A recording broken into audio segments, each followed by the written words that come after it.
freaking Rollins, we've also got the big one.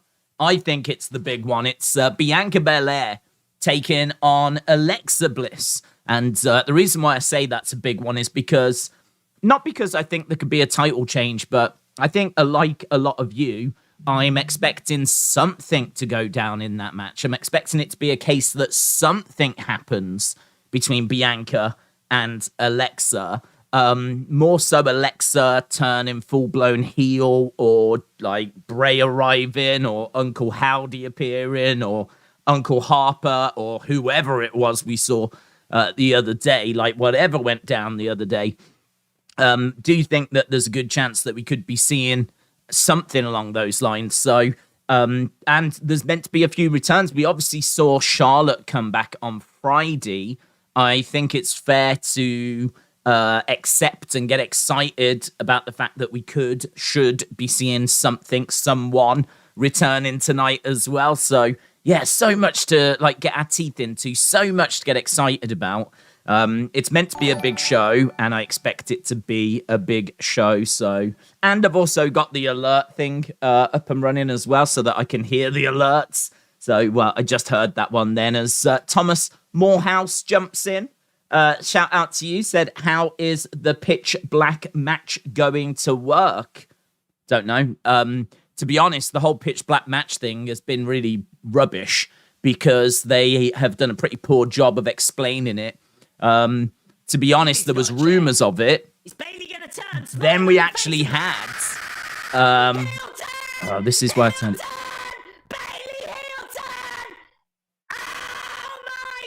Why do I sound so high-pitched? I sound really high-pitched.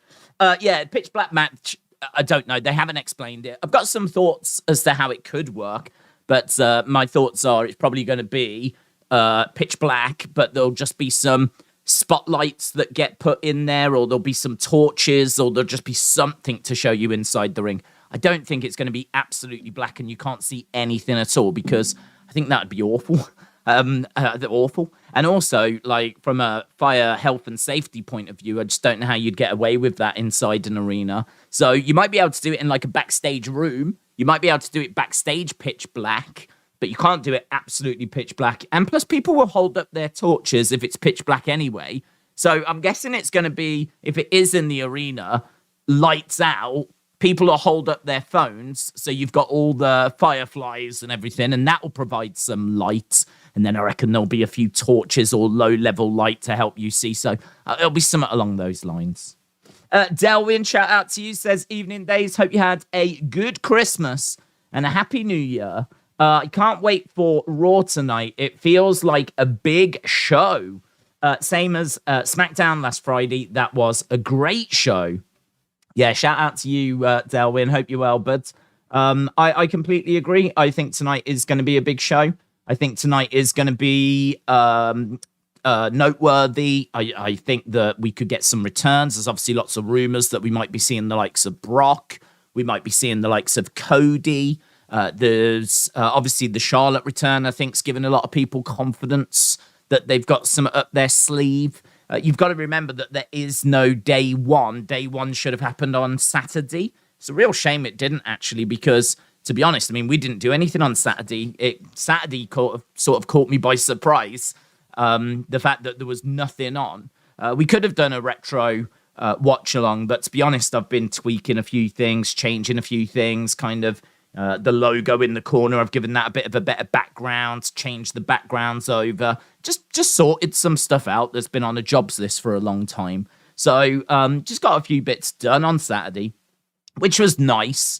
But yeah, it was weird not streaming as well. Really strange, just not streaming. But so day one would have been nice. But because we didn't get day one, it now means that we've got two big shows instead. So they went big with SmackDown and they put John Cena on that and they brought back Charlotte there. They did a title change as well.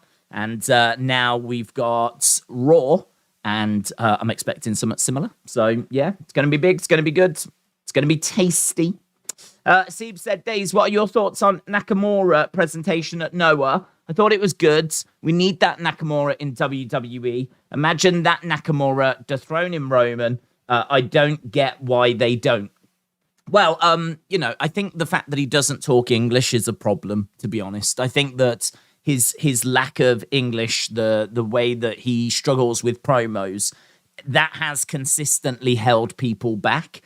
They found a fun way of delivering promos for Asuka. But even if you look at like how Asuka was presented in NXT compared to how she's presented on the main roster in NXT, she had one of the longest unbeaten streaks in the history of WWE. She was as dominant could be. Like, even Brock Lesnar couldn't have been booked much better than what Asuka was booked down in NXT. She was undefeated and women's champion. She was booked better than Brock in the sense of Brock is someone that you only see once in a blue moon. She was used all the time. So she was used all the time. She was always there, and she was undefeated. She comes up to the main roster. Her undefeated streak continued till WrestleMania 34. So they kept it going for a little while. They then had a lose against Charlotte. And to be honest, for me, since that loss at WrestleMania 34, it's been about 5 years of real hit and miss. I don't think I think in the fans' eyes, she's seen as one of the big women on the women's division. Certainly she's bigger than the likes of Xia Li, Dana Brooke. You can go down a hell of a list. But she's not really seen as Bianca. She's not seen as Becky. She's not seen as being Charlotte. She's not quite that level. And I do think that if she spoke English, she would be at that level. Because she's a killer, man. Her actual in-ring work is the best that I've ever seen from a woman in WWE. I have never seen a better female wrestler than Asuka in WWE. And I think she's just goated. I absolutely love the woman. And I think that Nakamura struggles with that as well. I actually think it's worse for the guys. If you can't speak English, but you're a badass like Asuka, you can sort of get away with it, because the women's division isn't that big, is it? It ain't that big at all. So, if you're like one of the top females, then, you can easily stand out. But with the guys, there's so many guys, so many big names. You're really up against it. And I think that just has held him back. Now, whether it's going to continue to hold him back under Triple H, I really don't know. I've got a feeling 2023 could be a big year for Nakamura. I think it could be a really big year for Nakamura. And I think that's part of the reason as to why they allowed him to have that match, because I think they wanted him to go over to Japan, show what he could do, really grab people's attention, get people having these types of conversations. And honestly, the next time you see Nakamura now, he's going to feel just that little bit bigger. He's going to feel that little bit bigger, and WWE haven't done anything. All they've done is let him wrestle back in Japan in a big main event match that got a few people talking. So, look, it's going to be interesting to see how they book him under Triple H. I would say that it's probably going to be better than how he was booked under Vince. But I think that's the reason why he's been held back, is because of his lack of English. I think he can get by with some English. He can say a few things, but in WWE, he's never really strung much of a sentence together. Now, whether he can actually do that or not, I'm sure he could. I mean, he's lived in America long enough. I've got to think he's picked up some English by now, but I do feel like throughout his time there, that's been what's held him back. Millennial said, that's my worry with Dragon Lee. Dragon Lee doesn't speak a single word of English. I think he'll struggle. Hope he can learn it down the road. Yeah, I don't know much about Dragon Lee. I've seen him a few times in New Japan, and to be honest, I'm not that excited. I've seen him in New Japan. I thought he was fine. I have not seen enough of him to form any kind of opinion. So for me, like, I'm waiting and seeing. It's not that I'm against him by any means. I've seen the excitement online. People are freaking out over it. But that excitement hasn't reached me. I want to see him and see what he's like and actually get a good look at him. And then, see if it will translate to WWE. see what the booking's like as well. And as we said, that English really could be a barrier. They've done nothing with Nakamura on the main roster. I think, again, wasn't it around WrestleMania 34? Wasn't it that year? I think it was that year that Asuka and Nakamura both won the Royal Rumble. I mean, that was such a great year for Japanese wrestling in WWE. Nakamura and Asuka both winning the Rumbles and both going to WrestleMania to have high-profile matches. And I think I'm right in saying both losing those matches. Nakamura losing to AJ Styles and Asuka losing to Charlotte. And I think that, since that time, both Asuka and Nakamura have been very hit and miss. I would say Nakamura more miss than hit, a lot more miss. Whereas at least Asuka's had some success. I'm thinking like when she won Money in the Bank in 2020 and the title was actually in there. I think her work she was doing with the Kabuki Warriors around that same time. When she was with Kairi Sane, I thought that was very good as well. So I'd say Asuka's had some hits. It's not all been downhill for Asuka, but it has been pretty rubbish for Nakamura. But the hopes are, of course, under Triple H, that will change. And we'll have to see what happens with Dragon Lee as well. Perhaps it won't be as big a problem that he doesn't speak English under the Triple H regime as it would have been under the Vince regime. Watson said, I reckon we could see Edge return tonight. He will want to be on TV as much as possible this year. Moldy said, my bold prediction is that Tommaso will return and reunite DIY with Johnny Gargano. I like that. I could see that happening. I like that prediction. I think I can see that. I can see that because I just don't think they know what to do with either of them. So at the moment, Johnny is just around Dexter, but I mean, how long can you keep that going for? Like, they've sort of already told that story. So what's going to be next for them?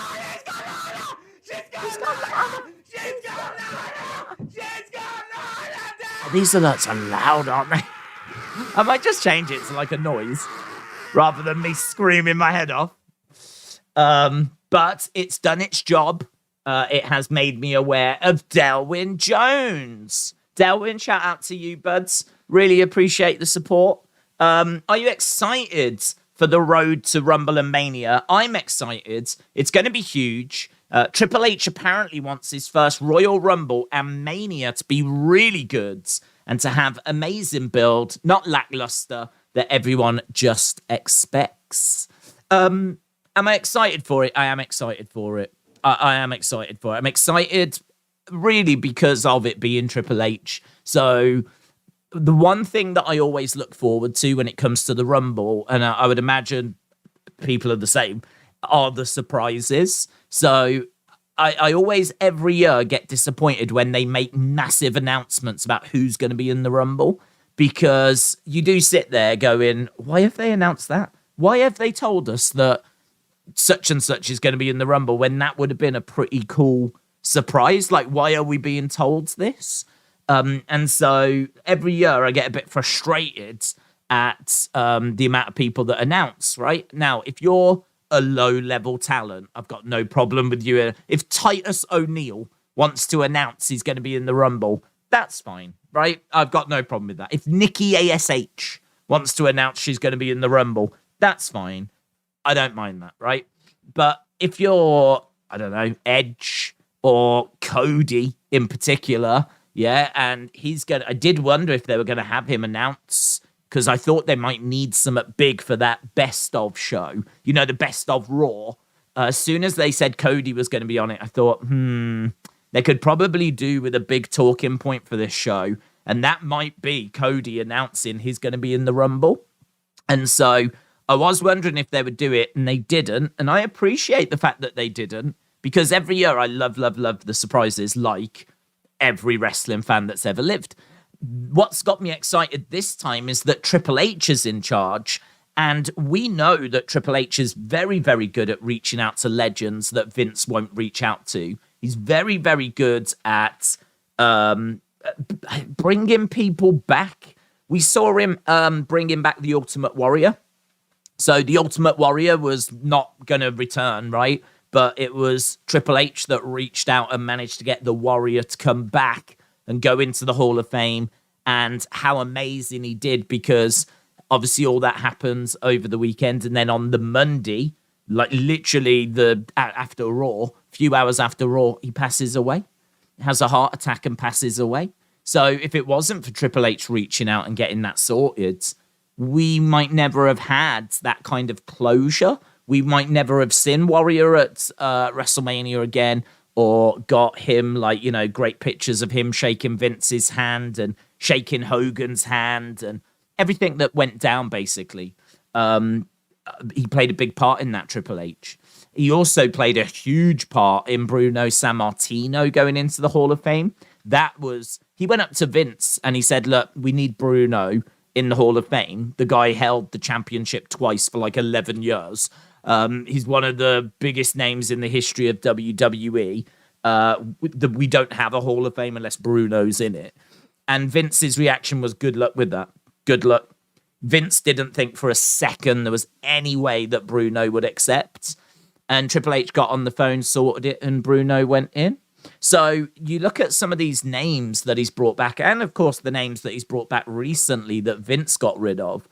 And you sort of think, well, there's a really good chance here we could see some names that had fallen out with the previous regime that we haven't seen for a long time that could be in the Rumble. Now, it's hard to give you names, right? I can't sit here and give you a load of names. I mean, off the top of my head, I remember there being about 30 people that sued WWE for concussion, and that law case didn't go anywhere. It got thrown out. But that really upset Vince. I don't know that Triple H is going to hold that grudge. I think there's a good chance that, you know, that's water under the bridge now. And so automatically you could be looking at people like Demolition. We haven't seen... When was the last time we saw Demolition in WWE? Now, I'm not saying they're going to be in the Rumble, right? But what I am saying is that you could definitely use Demolition on one of those kind of Legends Raw episodes. You know, you're talking about one of the great tag teams in the history of WWE, one of the longest reigning tag team champions in the history of WWE, a team that do the Comic-Con circuits, meeting fans still. If you did a list of best tag teams of all time in WWE, pretty sure Demolition would be in the top 10. And you just never see them because they had a big falling out with WWE and they were part of that concussion lawsuit. I honestly can't remember who else was on there. I think it's people like Berserker. We haven't seen the likes of Psycho Sid in a long time. We haven't seen the likes of, I don't know, Val Venus. I feel like you could go down like a long, long list of people we just do not see. We tend to see a lot of the same faces again and again and again, you know, like the $1 Million Man. See the $1 Million Man quite a bit. And people like Boogeyman, we see Boogeyman quite a bit as well. So it'd be really cool to see if he can bring in some new surprises, some people we've not seen before. There's got to be people that he knows from back in the day, some numbers that he can call that haven't been called. So, yeah, I'm really excited for the Rumble. I also think you'll see some NXT stars as well, but hopefully not too many. I don't want it to be loads. I just want it to be like, I don't know, 3 or 4 guys, 3 or 4 girls from NXT. You know, your Grayson Wallers, your Bron Breakers, your Carmelo Hayes. And that's it. I mean, we don't need to be seeing the likes of Hank Walker coming into, or Axiom coming into. Like, you don't want people coming out to just silence. Go for the very, very top end of NXT, and that's all you need. So I would go for that.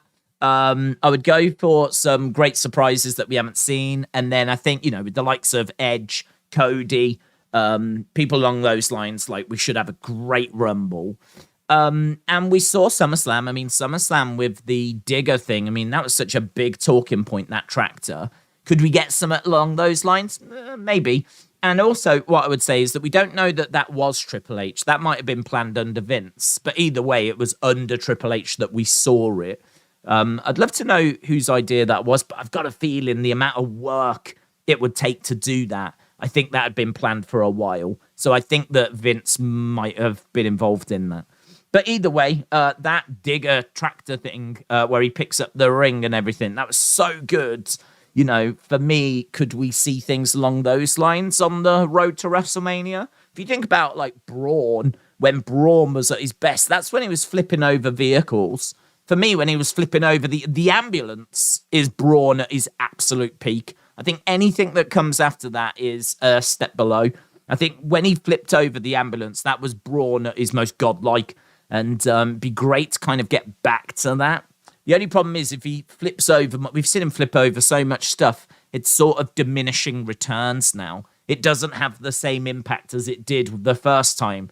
So I feel like we maybe need to do something different now. I don't know quite what it is, but we could do with something for Braun, something along those lines, where he flipped over the ambulance. And yeah, just anything like, do you remember when Ronda and Becky and Charlotte all got arrested and we got that segment, like that backstage thing? That was really cool. Do you remember when Daniel Bryan took over Raw and held Raw hostage and had all the fans in the ring in the Daniel Bryan shirts, and he wouldn't get out the ring until he got his title opportunity? That was amazing. So, it's things along those lines that I would like to see. Anything along those lines. But yeah, super excited for it. Anything like that in the build to WrestleMania, for me, that's the good stuff. Just seeing like feuds play out in the ring. You do that for every show. I always feel that WrestleMania needs that little bit extra. It needs that kind of away from the ring stuff. We need to make it personal. We need to go around people's houses. We need people being attacked at Titan Towers. We need to go to the head offices and do something. We need people beaten up in car parks. We need people being run over. We need people being arrested. We need that extra that you don't tend to get before the shows. So I'm hoping that he does go that little bit further. But yeah, I'm excited about it. I'm really excited for it.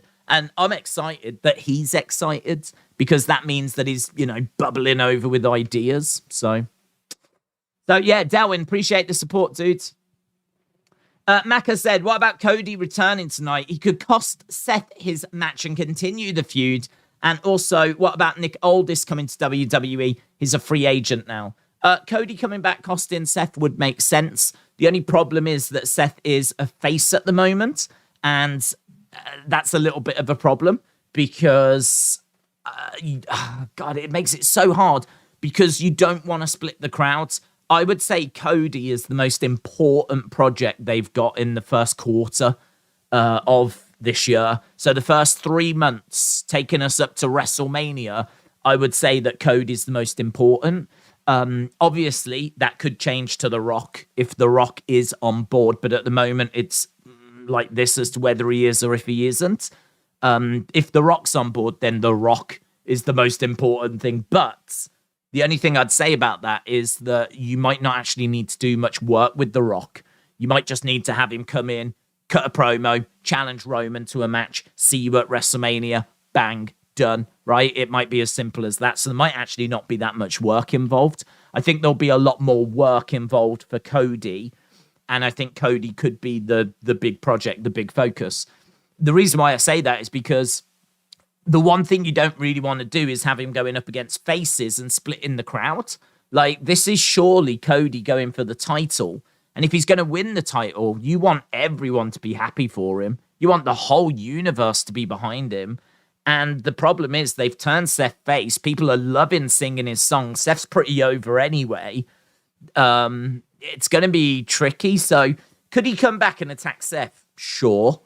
But I'd be really interested in the follow-up booking. I'd be really interested to know what we do after that, because if I was booking it, we would have to turn Seth heel. We would have to, because you can't have face versus face. Cody's too important.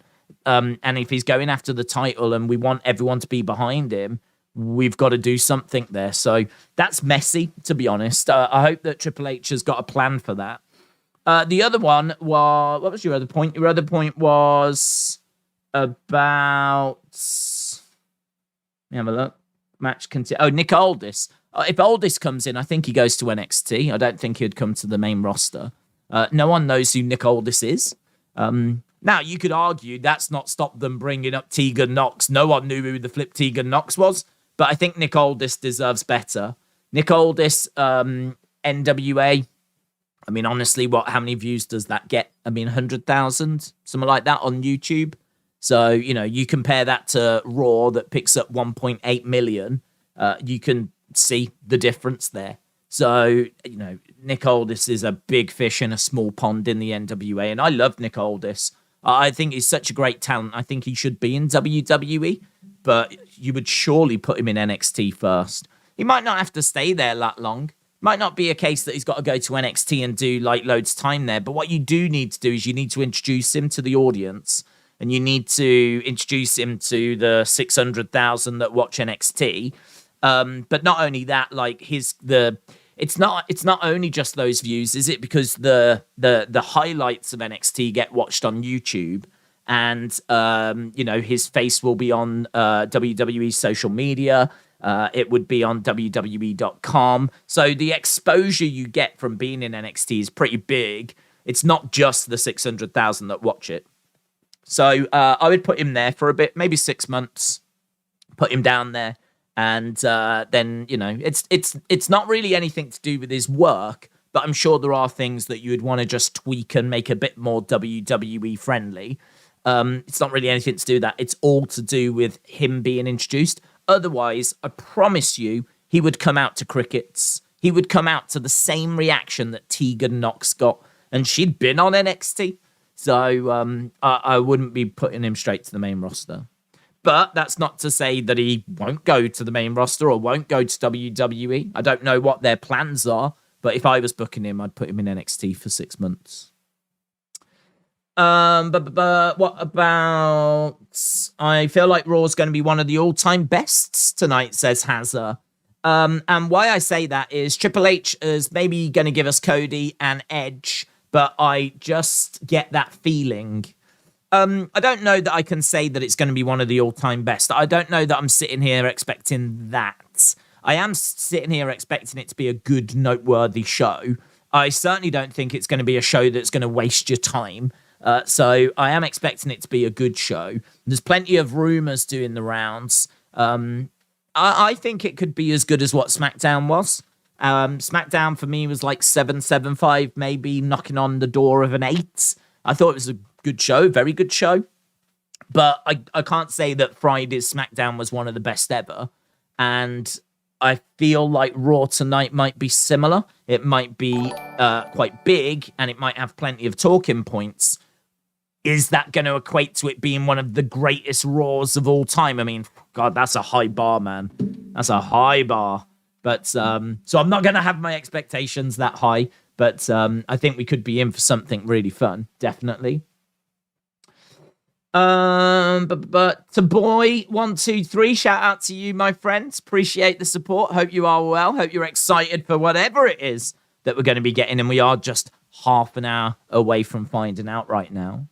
What do you think Vince will do? Hang on. Why do you think Vince did not want to bring Bray back, even though he was bringing in lots of money? Do you think it's an ego thing? Do you think Bray would be here with Vince?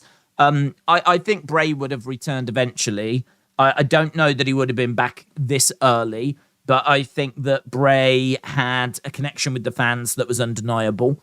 I think that Bray is... I think there's two sides to every story. I think that Bray is very creative. And if you listen to Triple H's interview just before Clash at the Castle, he said that actually he can be a bit too creative and he's like a whirlwind. And that sounds amazing, but it also sounds very difficult to work with because he will come up with an idea and that idea is going to need to be fleshed out. You're going to need to... get it planned out, right? How many weeks is it going to go for? What is it that we need to implement for this idea?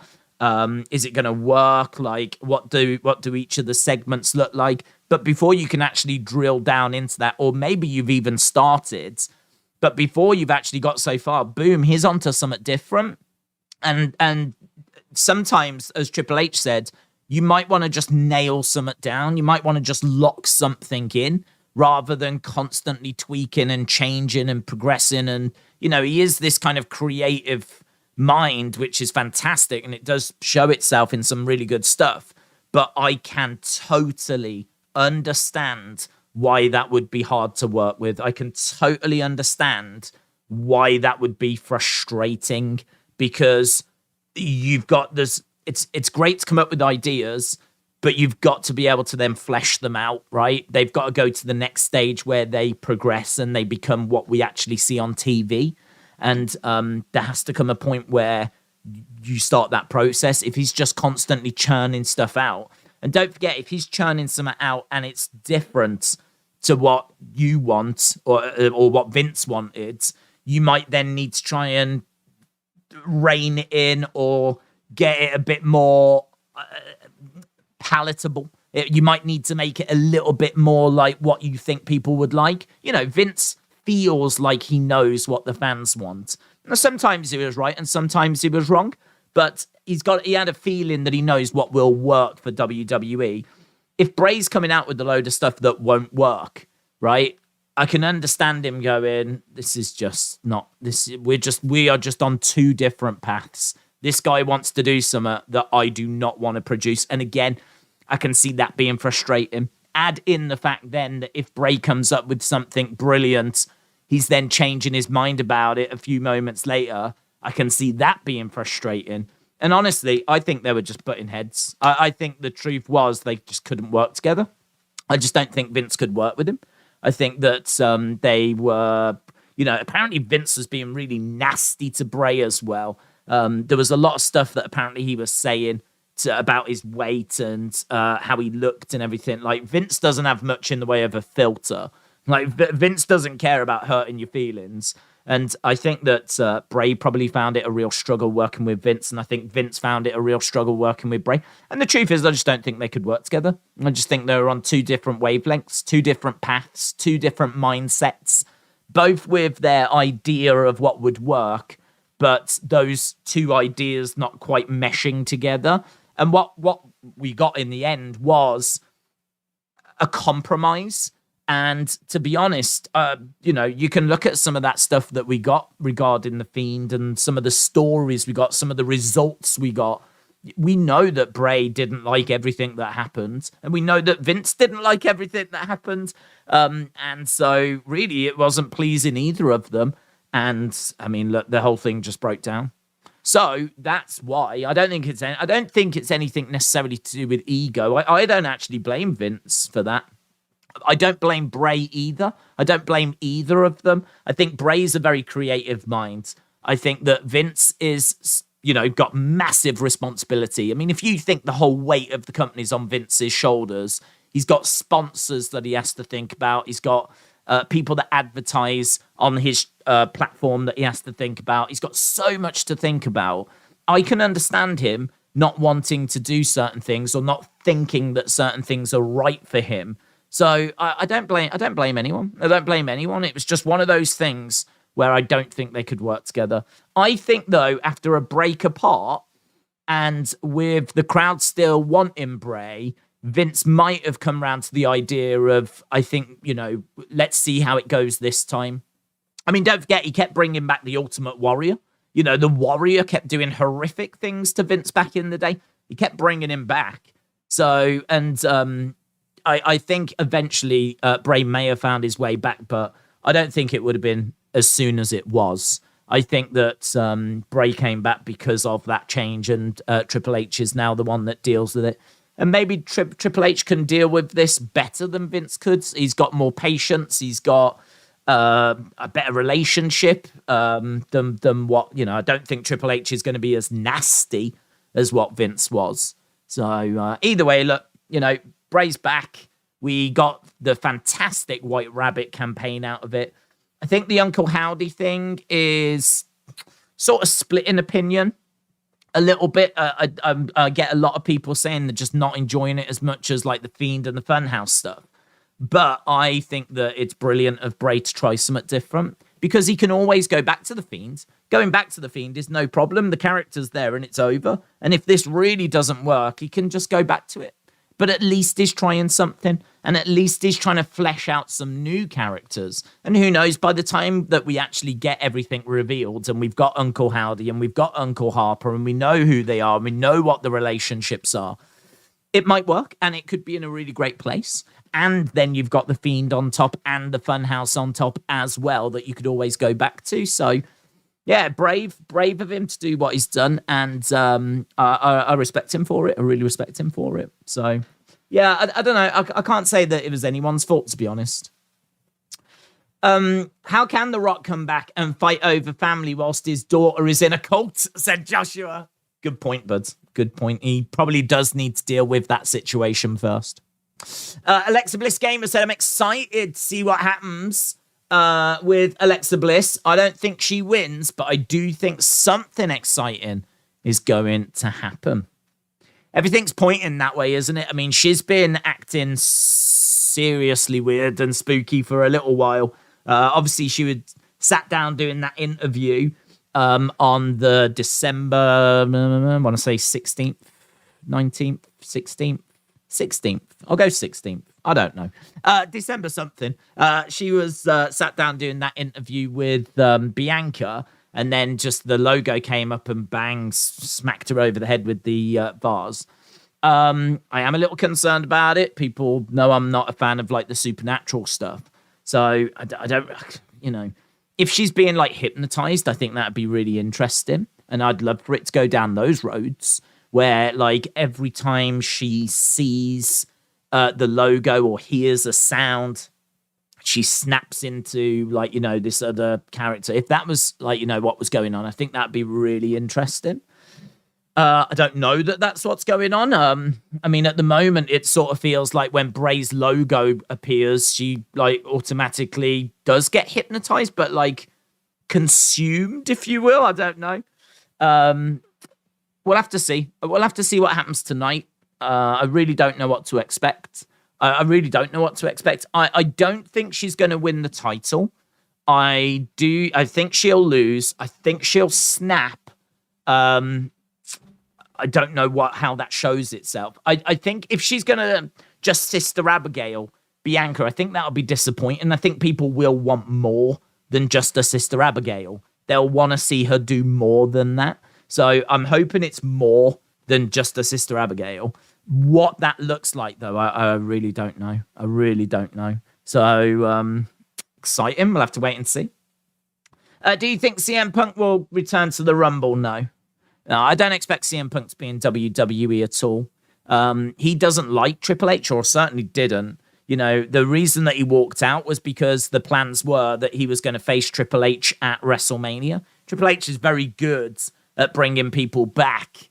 The one person I think he would really struggle with is CM Punk, because CM Punk seems to have like a personal vendetta against Triple H. I think it's because Triple H got quite a bit of spotlight and CM Punk felt that he should have had a lot of the spotlight. Don't forget, when he was champion, he wasn't even at times main event in the shows. So when he had his fantastic title run, he still was really struggling to main event shows. And that really got on his nerves. That really upset him and was something that really bothered him. And I think that some of that blame went on to Triple H. There's a real breakdown there. With Triple H being in charge, I don't think that makes this situation better.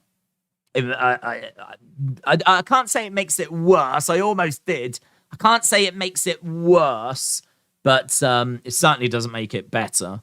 So I just really struggle to see CM Punk coming back. I mean, it's been 8 years now since CM Punk was in WWE. Could that be enough time to forgive Triple H? Maybe. I just don't see it. I think it'd be one of the biggest surprises, one of the biggest shocks.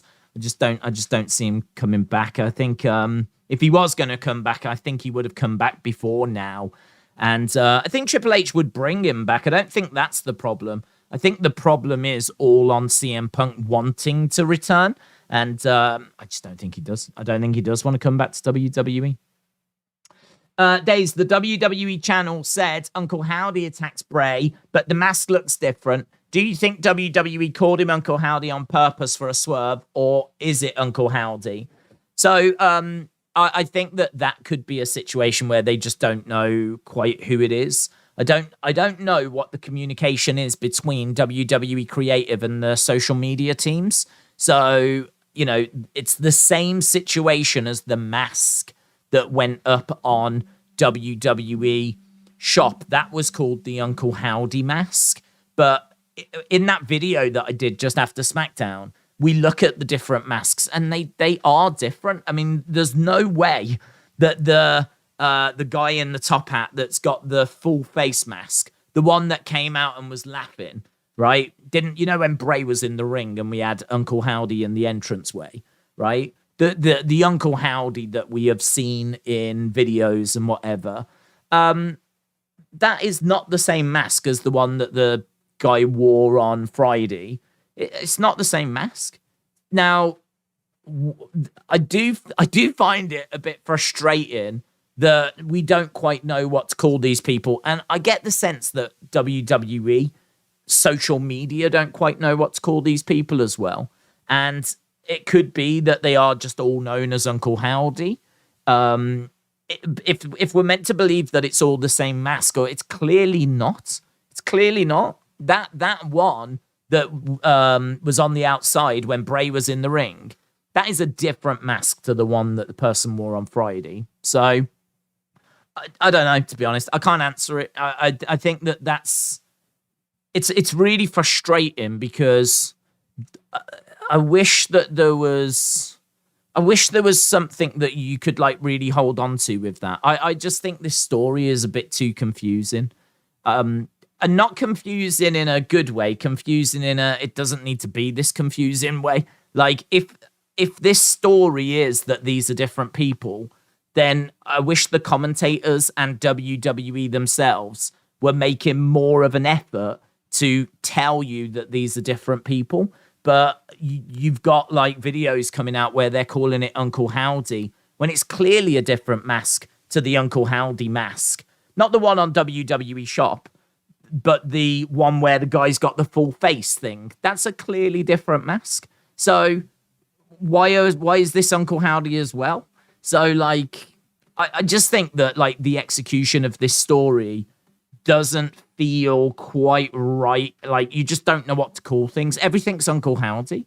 Everything's Uncle Howdy at the moment. Like everything's Uncle Howdy. And it's I don't know if that is going to be the story, and there's going to be several different Uncle Howdys, and maybe you can represent Uncle Howdy. Perhaps it's a bit like everyone is Negan in Walking Dead. If you've seen The Walking Dead, Negan and his followers, they all call themselves Negan.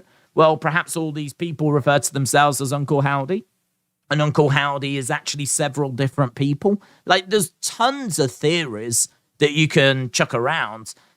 Just right now, we don't know. We just don't know. And it does make it hard to talk about because, like, when you're talking about Uncle Howdy, people are picturing lots of different things.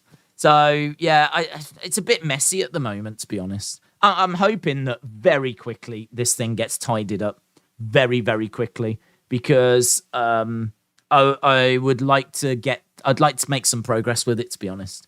I'm definitely at a point personally with this story where I want to make some progress with it. Like, I'm fine with there being other characters. I'm fine with there being other people, but I'm not feeling the fact that everything's being called Uncle Howdy at the moment, and seemingly there's a lot of confusion. And I understand the story is about confusion. I understand we're meant to be confused because who's been attacking LA Knight? Even LA Knight doesn't know. Right now, we are experiencing what LA Knight is experiencing. I get it, right? I get it. But it doesn't mean that I like it. It doesn't mean that I appreciate it. I would love to get a bit of clarity on it, and I'm sure LA Knight would as well. So hopefully we can get some information on it. I think the story overall is fine. I think it's fine. I think it's good that we've got Uncle Howdy and we've got some new characters. I was saying the praise of that earlier. But yeah, I do find myself like just desperately wanting answers now. I really do want to get somewhere with this because I think we've all got the same sorts of questions, to be honest.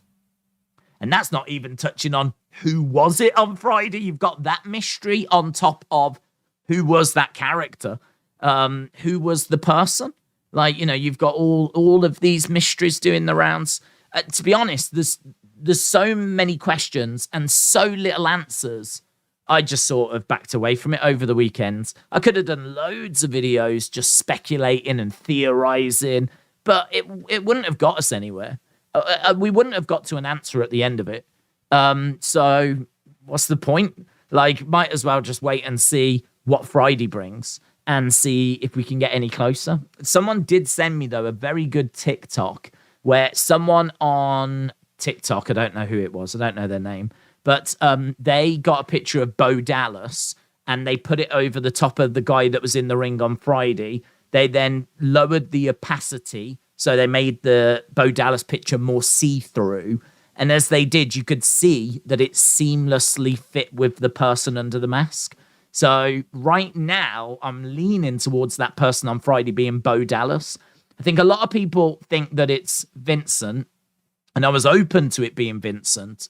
But a lot of people are under that impression because the beards look very similar. But, I mean, look, a beard is a beard, isn't it? Like, lots of people can grow beards. That's not quite enough for me to say, yeah, it's definitely Vincent. But what this person did, but again, you don't know if he's like, you never know if people have just made slight little tweaks to the picture. They might have just, brought the picture in a little bit, got it to fit, and then made it work. Like, you don't know if there's any little tweaking involved. But it looked very good. It did look very good. So I think there's a chance that it could have been Bo. But yeah, I don't know. It's got me to the point where I'm just like, I'm gonna wait and see. Because I could spend all this time theorizing over stuff and just be completely wrong. Because there's just so little to go off. I mean, one thing you could do, I suppose, is look at the teeth and try and decipher from the teeth as to who it is.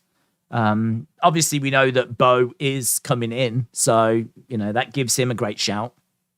We also know that Vincent and Dutch have been down in NXT. They absolutely could have been used at some point.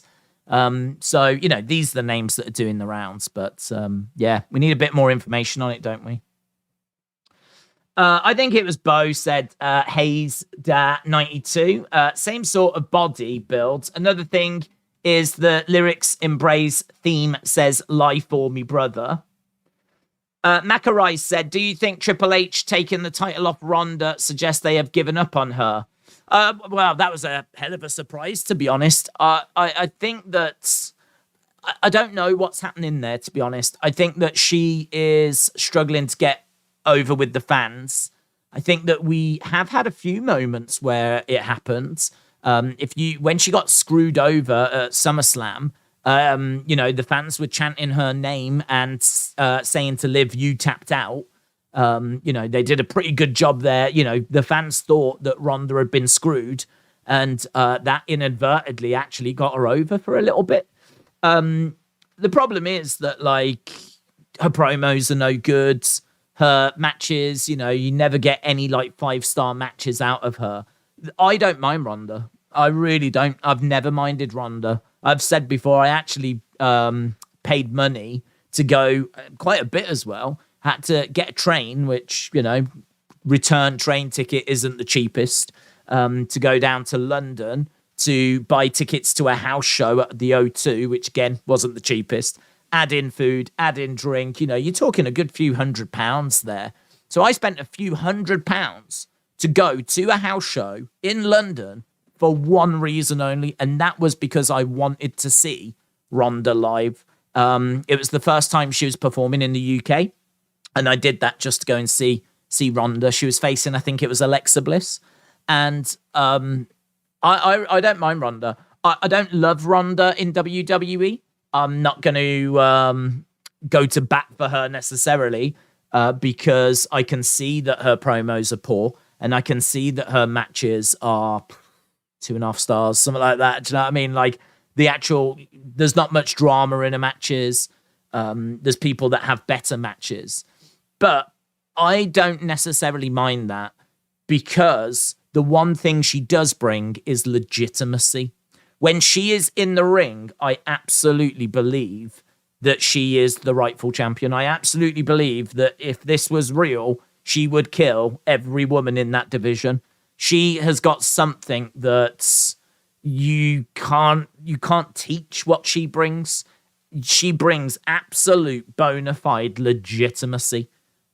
She would be the champion if this was real. I've got no doubt about that. No doubt about that whatsoever. Like, she is one of the most dangerous women on the planet. Like, she's won Olympic medals. She was women's fighting champion in Strikeforce. She was the first female champion in UFC history. She defended that title on numerous occasions. Granted, there's better women now, you know, Amanda Nunes, Shevchenko. There's a whole list of women that could beat Ronda. None of them are in WWE. So even though her promos aren't great, well, give her a manager. There's loads of wrestlers that haven't cut great promos before. It's never been a problem before. Give her a manager. Why have we never done that? So give her a manager. That would be the promos sorted. In regards to match quality, give her less matches. Give her the Brock Lesnar schedule. Give her the Logan Paul treatment, where you just do a few matches a year. You don't even need the title on her necessarily, but just give her a few matches a year and just practice and rehearse the hell out of them. Because that's what Logan does. Logan knows the spots that he wants to do in his matches, and he practices and does them and practices and practices. You know, he was doing one-on-one training with Shawn Michaels so that his match would look good against Roman. And, you know, this is what they do with the celebrities. The celebrities come in, they get this one-on-one treatment, they plan out the matches, and it's a bit like a play. You go out there and you perform what you've rehearsed, basically. And, you know, the match quality, of course, is going to be a lot better than if you was having to call it on the fly. And so they go out there, they do what they've rehearsed, and that's why it's so easy to, you know, put on a good match. Because if those celebrities had to do matches week after week after week, they would suck. They would suck because their 5 moves that they could do would get old real quick. And, like, you know, they would have nothing else in the arsenal. They'd also get banged up. They'd then be wrestling with injuries. Don't forget, when they wrestle, they're fully fit. Everything's rehearsed. Everything's choreographed. Everything's trained and all of this kind of stuff. Well, it works, right? It works because look at the internet. People think Bad Bunny's great. People think that Logan Paul's great. Like, people think these celebrities are great. Apparently, if you look at the internet, wrestling's one of the easiest things you can do. Because everyone thinks the celebrities are great because they do one match and they practice the hell out of it, right? Well, why the flip don't we do that with Ronda? Because Ronda has shown what it looks like when you have someone that doesn't wrestle and you make them wrestle a lot. That this is what happens. This is what it looks like. So I sort of feel like I feel sorry for Ronda. I really do. I feel sorry for her. I think that they've badly used her. I don't know why she's been booked the way she's been booked. I don't know why she's never had a mouthpiece and someone do the talking for her. If she has said she doesn't want it, then that's on her, isn't it? That's on her, right? She's got to live with that one. Yes! And I think that also, like, they should have protected her with the matches. Do you remember how great people thought she was at WrestleMania 34? Do you remember that tag match? People were going crazy for that. People were saying it was like the best match that a non-wrestler has had in their debut ever. Like, one of the best matches at WrestleMania 34. And that's because they put loads of others in there with her to make her look great. So you had Steph in there, Triple H in there, Kurt Angle in there. They set up spots and she did those spots, right? Just like every other celebrity match you see, they set up spots and the celebrities do the spots. And they did it with Ronda at WrestleMania 34 and it was awesome. And people loved it, right? And since then, she's had to then try and go out on her own and she's struggled. She's struggled. It's as simple as that. She struggled. Now, have we got to the point where Triple H has given up on Ronda? I don't know is the answer, because I don't know what the long-term plan is for Ronda. I don't know if she's going to be around after WrestleMania. So it could be that, like, we're getting to the end now of her time in WWE. It could be that backstage she's not happy and, you know, saying a few things. It could be that they just really want to go in a different direction. Triple H is looking more to the future. He's going to make sure that Ronda has a good end to her run, but she's not the focus anymore. She might get a big match at WrestleMania. But as long as they deliver that's it. That's all they need to do with her. So it could absolutely be that's going on. It could be that. It could be that she's done after WrestleMania and they're just trying to see it through now. They're trying to see through the end of the contract. I don't know. She could be a nightmare. I have no idea what she's like to work with. I know that she hasn't been happy about a few things. So I know that she's been outspoken on a few things. I don't think that's unusual. I'm not saying that, people don't speak out about stuff. Of course they do. But it could be that they've decided to go in a different direction. Or it could be that they've got just another plan for Ronda and she doesn't need the belt and they needed a shock moment for SmackDown and so they went that way. So again, it's really hard to know where the truth is. It's really hard to know kind of what it is they're actually doing. But I'm very interested to know how long she's sticking around for. Very interested. Because I don't think it's going to be past WrestleMania, personally. I haven't heard anything. I haven't heard if it's past WrestleMania or not. It's all a bit quiet on the Ronda front. Right, let's go down. There was screaming and shouting. Let's see if I can find that. Oh, there it is. Bang. Matt, shout out to you, Matt. Hope you're well, buds. Hope you had a good Christmas and New Year. Matt said, days under Tony Khan's friendly and caring philosophy, I fear that AEW will collapse. He will become overwhelmed. Could he hand over control to a more draconian operator who could provide more order? I don't know. I feel like it's tricky. I mean, it's tricky because, I think it's good that you've got someone that's caring and friendly. I mean, no one wants to work for a douche. Working for, someone like Vince, I should imagine, is not fun at the best of times. So, working under Tony, I'd imagine, is probably a lot more enjoyable. You are right, though. That will open itself to people taking advantage. Wrestling is dog eat dog. People are competing all the time for main events and championships. And I'm not just talking about in kayfabe. I'm talking in real life. If you're the champion, you get more exposure. You get used more. You get seen more. You get more interviews. That's better for your brand. So, there is a lot of competition that goes on. There's a lot of rivalry that goes on. I read the other day about how Charlotte and Becky fell out over that. Apparently it's because Becky got big as the man, and Charlotte really struggled to deal with it. And, that's why they had a big falling out. So, it's very real, these rivalries, not just storyline. And I think having someone there that can sit people down and talk it over and everything, I think, to be perfectly truthful, I think you need both.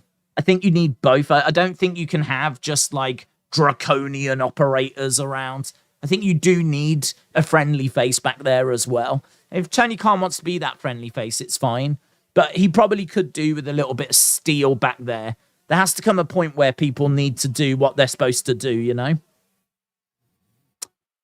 I don't know what we're going to here. We've got Bloodline starting off the show by the looks of it. So we've got the Bloodline. We've got Solo out there. So we've gone straight to the action. Straight to the action.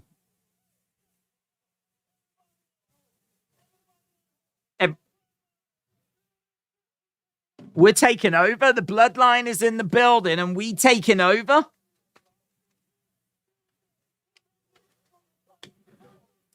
They're flipping over the commentary table.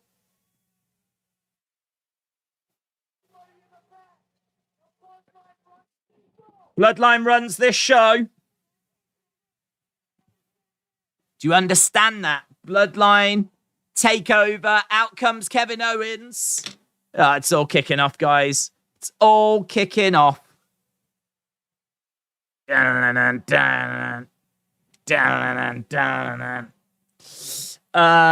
to NWO trying to take over WCW. It's a fun start, isn't it? Bloodline, baby. Here's Kevin Owens. See, you've got your little microphone there, Kev. Listen. We're not in a good mood tonight. Obviously, they're hurting still from Friday. It's a takeover. It's a takeover by the Bloodline. It's a lovely way to start the show, this is. This is awesome.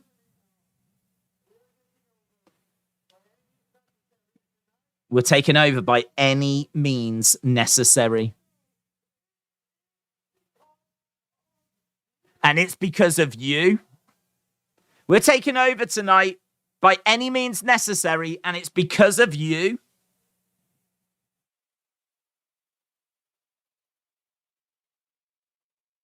Because of me. Yeah, you. Pay attention.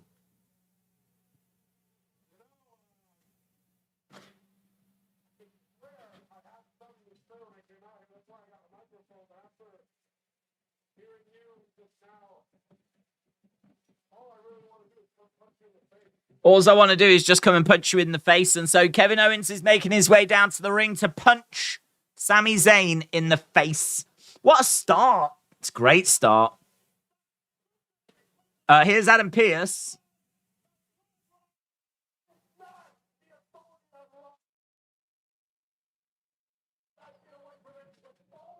I've let you get away with this for too long. And that goes for Roman. And we're not doing this tonight. We're not doing this at all. You four.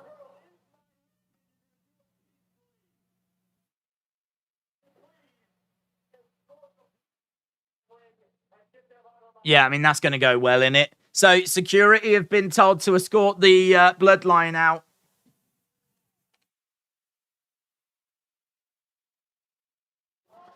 So, security are told to... and Solo deals with the security all on his own. They've done much better recently of making Solo look really cool.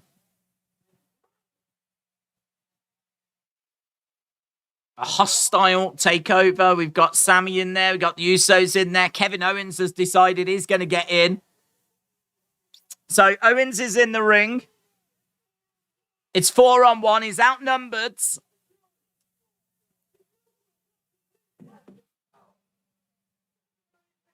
Who's going to make the save? The locker room. That's who's going to make the save.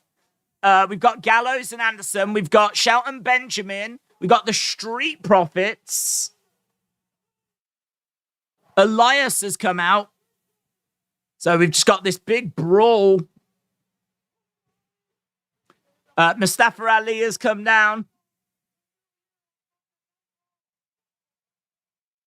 Okay, so Bloodline have been driven out of the ring.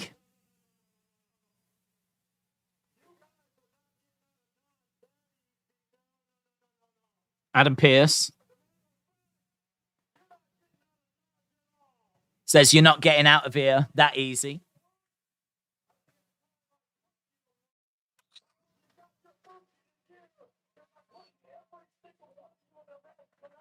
Okay.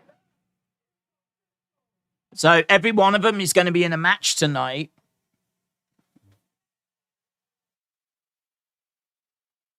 Okay, well, they're all in a match tonight.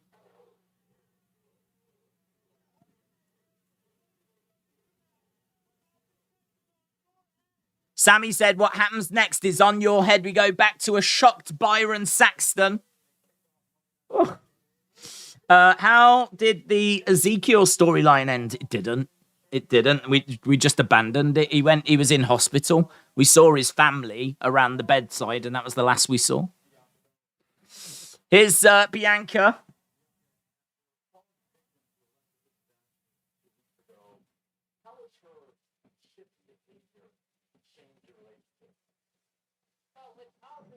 So, fireworks to open the show.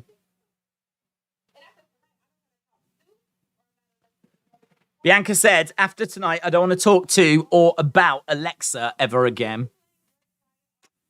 I think this is how they're going to get the title off Roman. They're going to punish the Bloodline by making Roman defend his title in the Rumble, said Rafi. Did Ezekiel die, said Jake. R.I.P.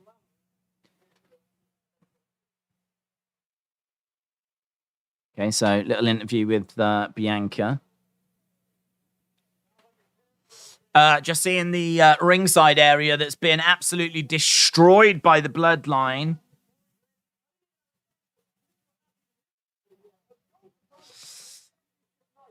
Championship night here on Raw tonight.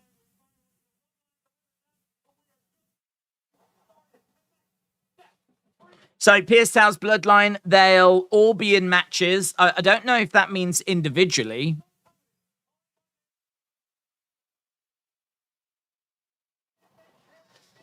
That was fun, said Derek. Sonny, hello, shout out to you. Feels like greatness. Do you think Sammy will turn on the Bloodline? No. Tonight we've got a look at Cody Rhodes. That makes me think we might not actually see Cody on tonight's show then, if we're having a little look at Cody. We've got Alexa Bliss and Bianca Belair Raw Women's Championship match coming up next. Ooh, that's a big way to continue the show. That's a big way to continue the show. Roman should be stripped for creating chaos on Raw. Jim, shout out to you. Awful Workplaces said Alexa is the prettiest female wrestler. Wrestling went downhill with all the woke politics. Do you think Damage Control could turn on Bayley? Yeah, I don't know if they will, but they absolutely could. Normally, when you've got a group like that, they do implode. Think the Shield, for example. New Day didn't actually, but they did still split up. But yeah, I think there's a good chance of that. Alexa, we answered that. Bianca wins. Rhea wins the Rumble and then dethrones her at WrestleMania, says Austin. Alexa Bliss in 2018 was in her prime, said Axel Rio. We are at commercial break. Yes. Something big is going to happen in this match, I bet, said WWE fan. Michael said, damn, I've got to sit through a boring Alexa match before I get to a great match featuring the GOAT, Seth Rollins. I think the Alexa match will be all right. I think that Bianca tends to put on some decent matches. I also think this has got the added intrigue of what's going on with Bray and everything. So even if you're not like the biggest of Alexa fans, this might not be too bad. Might not be bad. The OC needs a new mouthpiece since AJ is out. I would like to see Balor kicked by them, revealing Cross to be the new leader. Then Balor joins the OC. So you want to see Balor leave Judgment Day and go over to the OC and Carrion be the new leader of Judgment Day. I don't mind that. The only thing I would say is that Finn, I would say not that long ago, but it has been quite a while now, joined the Judgment Day. He wasn't part of it, was he? He ended up taking over from Edge. So it would feel a little bit quick, I think, for him now to be replaced. That's the only thing I would say, but it's probably been a bit longer than what you think. I mean, just going back to my head, SummerSlam. I know that he was with him at SummerSlam, so you're going back quite a distance there, like 6 months or so. So time flies. I want to spin around in that chair, said Sonny. Daisy's arch nemesis says, unfortunately, Pitbull died right before the new year, so it's not been a happy time. Oh, I'm really sorry to hear that. Really sorry to hear that. That's awful news. Hopefully, 2023 is going to be a better time for you. That's awful. JB Production said, if the crowd turn on Bianca in this feud with Alexa, she should go heel. I will not have the fresh princess of Belair being disrespected. Right, we're backstage with Adam Pearce.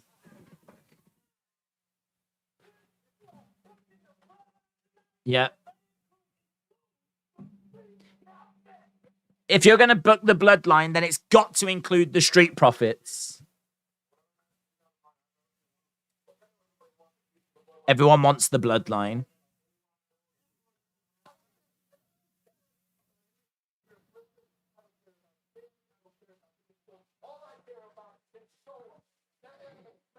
Elias said he wants to get his hands on Solo. A fight. He wants a fight. Okay. A Music City street fight, Elias versus Solo. Solo's winning. That's a night off for Solo.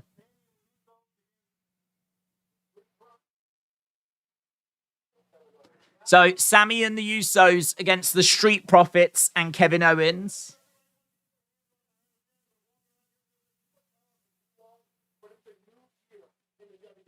Okay.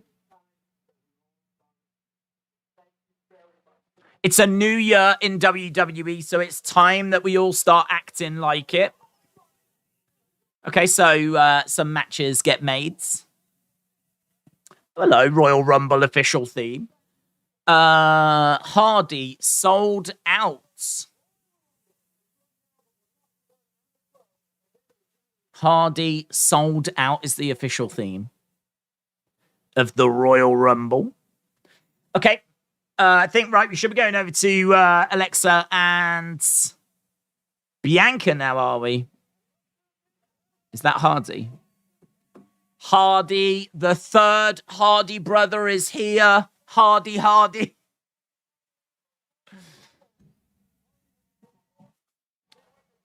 Hardy performing live at the Royal Rumble. Okay, here's Alexa with a giant Lily. CGI.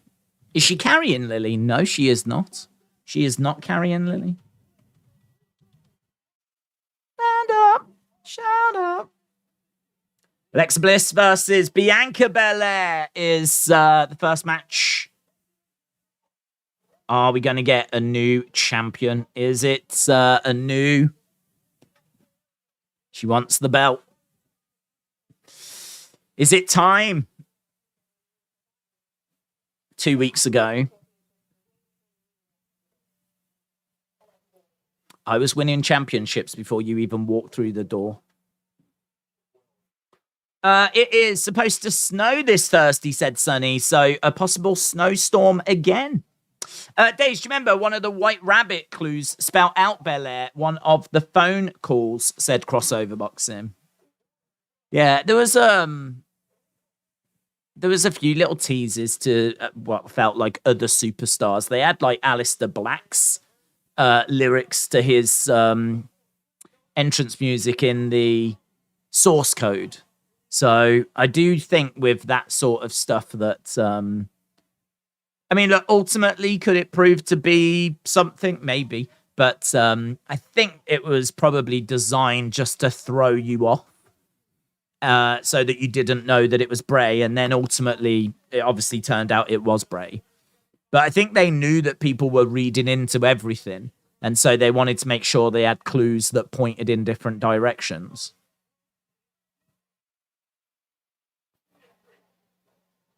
Bum. I never needed you at all. Could we see Uncle Howdy or Bray tonight? Sure. Time to sell some lilies for Easter. Oh, maybe Lily in an egg. Maybe Lily holding some eggs. Maybe a lily that you put in water and she hatches out of an egg. Kids love that. That would sell. For Easter. Maybe Lily being crucified. Maybe we could have Lily on a crucifixion little necklace thing. Be very powerful. Very powerful. Who is gonna be safe? Who is gonna save Ray San tonight? Ray San? Huh? Don't even understand that. Will we see any Bray segments in this match? I'm sure you'll get some Bray related. What you'll get, I don't know. I think almost certainly you'll get a Sister Abigail. I'd imagine that the logo will pop up on the Titantron. I would imagine the lights will also go out, to be honest. If I was to, I'd say lights out, Bray logo, Sister Abigail. What happens when the lights come back on? I don't know. But yeah, I'm expecting plenty of spookiness. Spooky. Forearm strike there by Bianca, and Alexa goes down. Alexa, gritting her teeth, charging over. That is ultimate disrespect. That is ultimate disrespect. Why did you do that? Bianca just held her by the head as like Alexa was like Scrappy doing it. That is disrespect turned up to 11. When do you ever see a wrestler like trying to get at someone and they're being held back by the champion? Oh, Alexa fans, I can understand you being upset with that. That was disrespect. She looked like flipping Scrappy-Doo.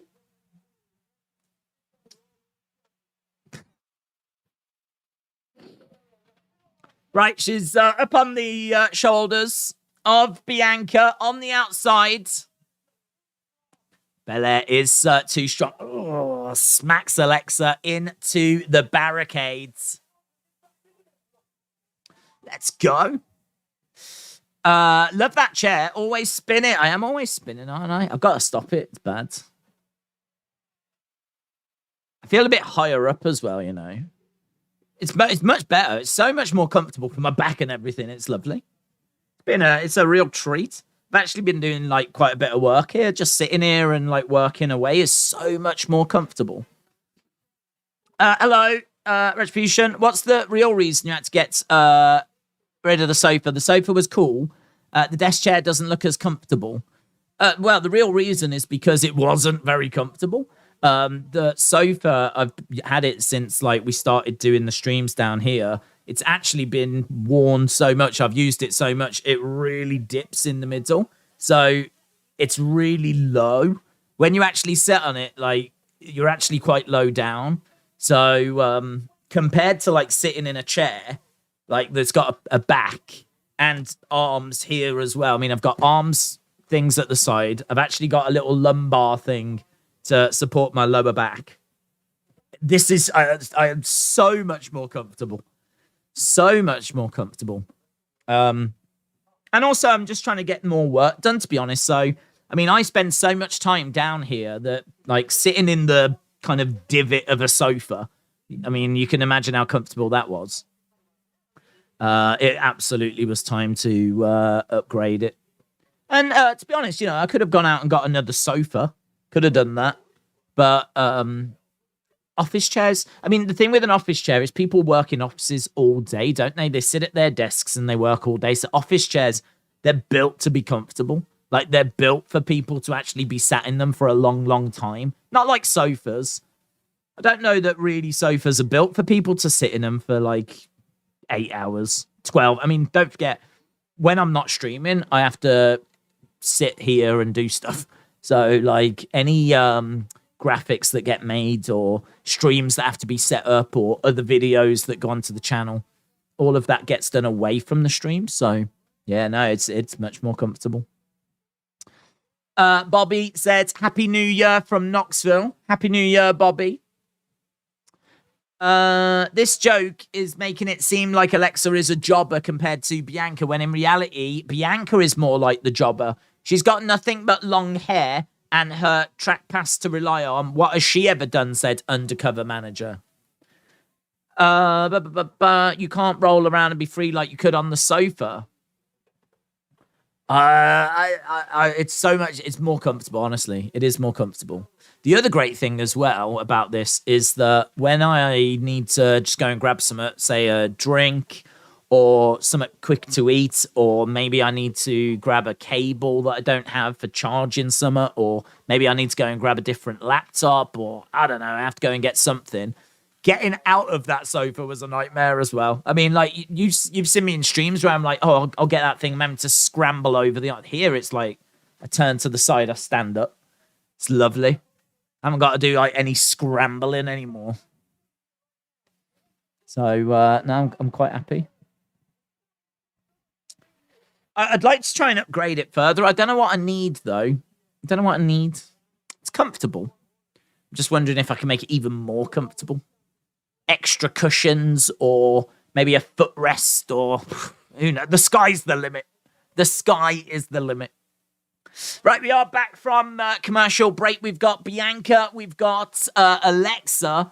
Alexa going round the back. She's got a crucifix applied, but she couldn't get Bianca down. Bianca flips over, goes over to the corner.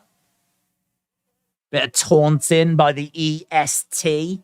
Slapping her rump. Alexa charging over. Single leg drop kick there by Bianca. Alexa goes down in the corner.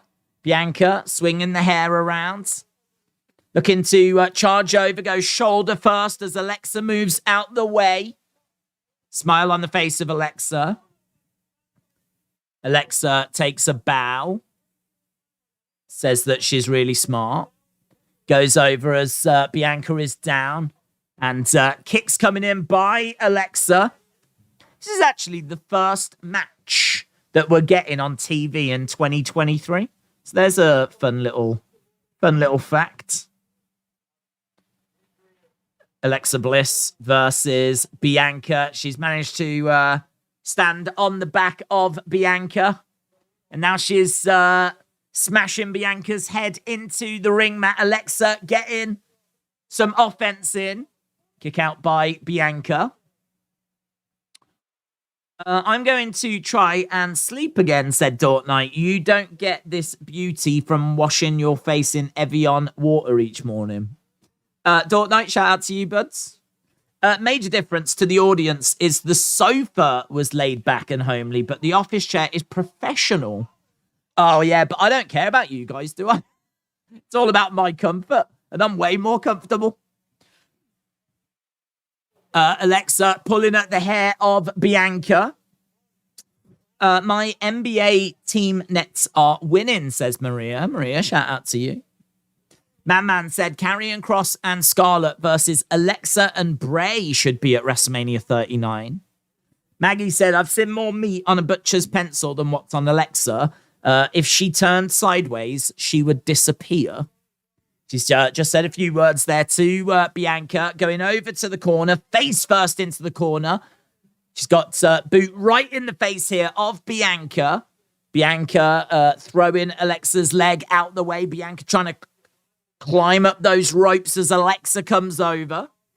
Into middle of the ring. Big shot to the midsection by Bianca.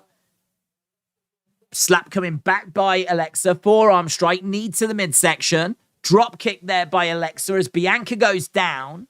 Going for the cover on Bianca as Bianca kicks out. So just pretty standard match at the moment. Crowd a little bit quiet. Crowd seated and quiet. Be good if they were a bit more into this, to be honest. Alexa is trying to... She's really struggling, isn't she? Like, with the power of Bianca. It's a few times she's gone for moves and she's just not been able to get them. Big suplex there by Bianca. Alexa feeling the effects of that. What point is she going to snap? At what point is it going to turn? Is Bianca going to get the victory first? Big shots coming in by Bianca, pounding away on Alexa. Alexa with some shots to the midsection. Goes over to the corner. Alexa face first over the other side as well. And again on the other side.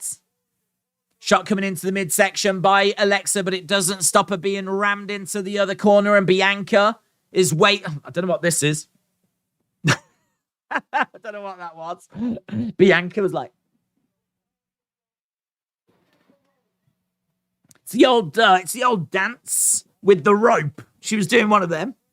She was trying to magically pull Alexa over. Against the ropes goes Bianca. Kick to the midsection. I hope Bianca pulverizes her. I'm beginning to think the crowd gets handed free Valium on their way into the arena. They are quiet. There's a few murmurs there as Bianca gets a 2 count. I know many see Sasha being a massive game changer for AEW, but with a major female acquisition, will that be Tony more desire to give women more spotlight and not limit them? Well, yeah, I mean, if they did get Sasha, and I don't know that they will, but if they did get Sasha, then that would be a massive boost for the women's division. Just like how Saraya should also be a big boost for the women's division, because I've got to think she cost a lot of money, and you're going to want a return on that. I think there's a bit of blood, is there, around the nose? Bit of blood around the nose there of Alexa as we go back to a commercial break. But yeah, picking up Sasha, that's definitely going to result in... more exposure for the women's division, because her match is going to be high profile. You'd have to think she'd need to main event. You'd have to think that all of a sudden, you know, you've got Britt, you got Jamie, you got Sasha, you got Saraya, who can wrestle now, back to wrestling again.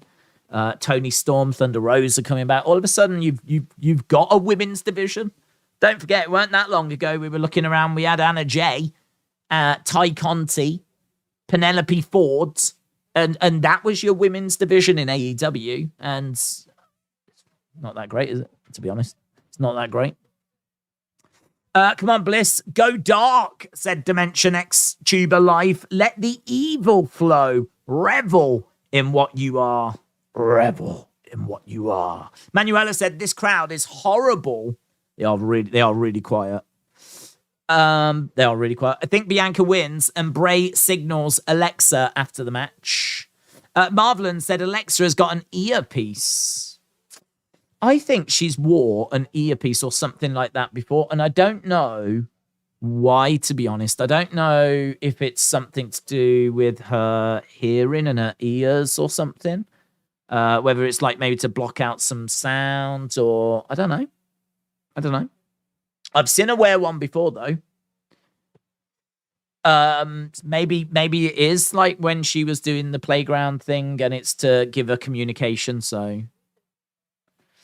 I think we're all expecting something, aren't we? And, half an hour into the show, this is the first match. Got to think that we're probably looking at this next segment, something going down. Fair enough. Whatever makes you happy. Keep spinning away, said Retribution. I took my dog for a walk because who cares about this match, said Whisperance. Not Alexa's best performance, said JB. I've seen her wear one before as well, says Mag. And she was doing the playground stuff, and it could be that they want to communicate for what's about to happen. So it could be a little indicator that summer is on the way. But I think we're all expecting that, hoping for that anyway. This match feels a bit too slow, said Jordan. Greg, shout out to you. Hope you're well, buds. I don't think it's Bray that's messing with Alexa. Maybe it's the new character. Maybe it's Auntie Howdy. Maybe that's who Alexa's going to be. Perhaps Alexa's going to be Auntie Howdy. Auntie Harper. Imagine that. Okay, we're about to go back. Bianca is going to win this one, said Joe. The spinning is affecting my OCD. It's affecting your OCD. How is the spinning affect?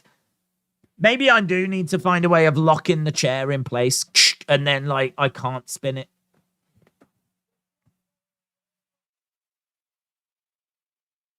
But Greg, appreciate it. Happy New Year, Shy's Garage. Hope you're well. Right, here we go then. Round the back, we've got Alexa. Let's see what we get from this. Alexa pushing Bianca back in the corner. Drop kick there by Alexa. Alexa looking for the cover. 2. Kick out by Bianca. Alexa trying to grab a hold of the head of Bianca. So she's got a bit of a headlock on. She's gritting her teeth here.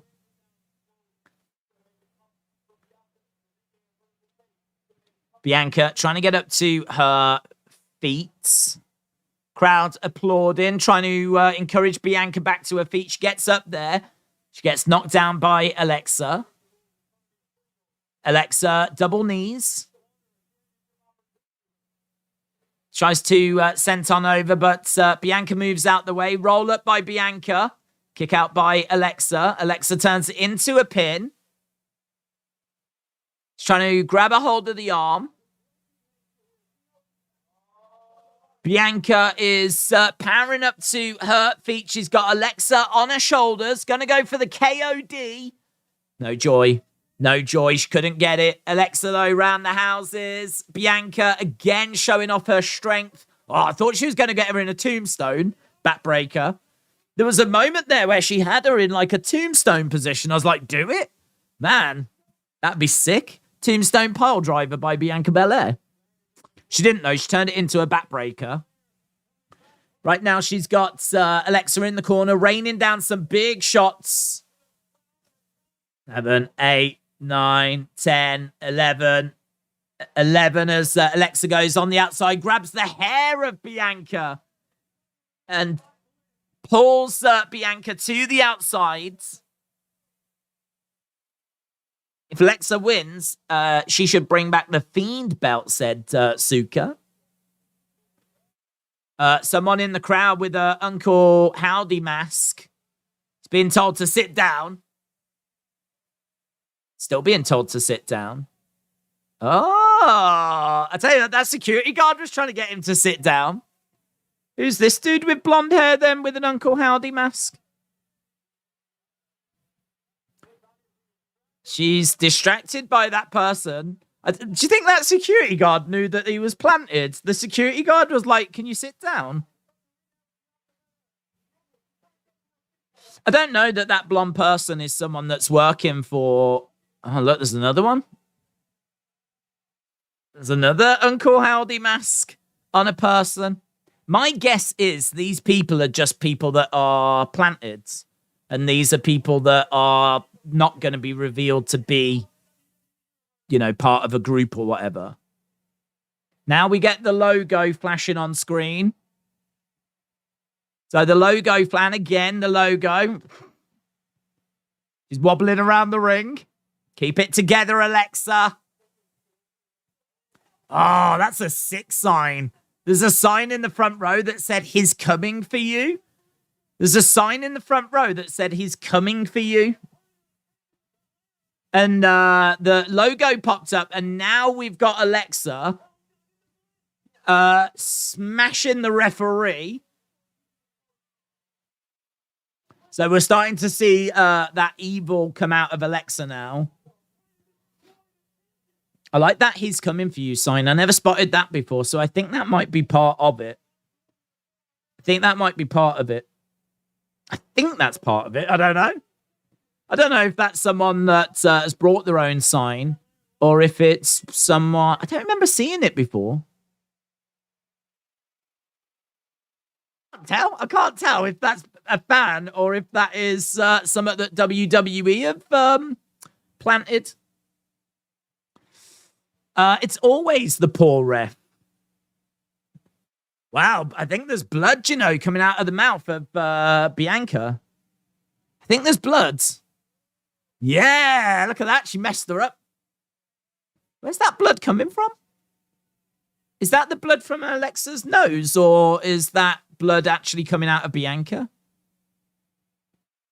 Looks good, though. Looks good. Oh, she's coming back. She's coming back. Oh, my God. She's got a family, damn it. She's going to look to plant Bianca face first onto the ring steps, and she does. Shut up.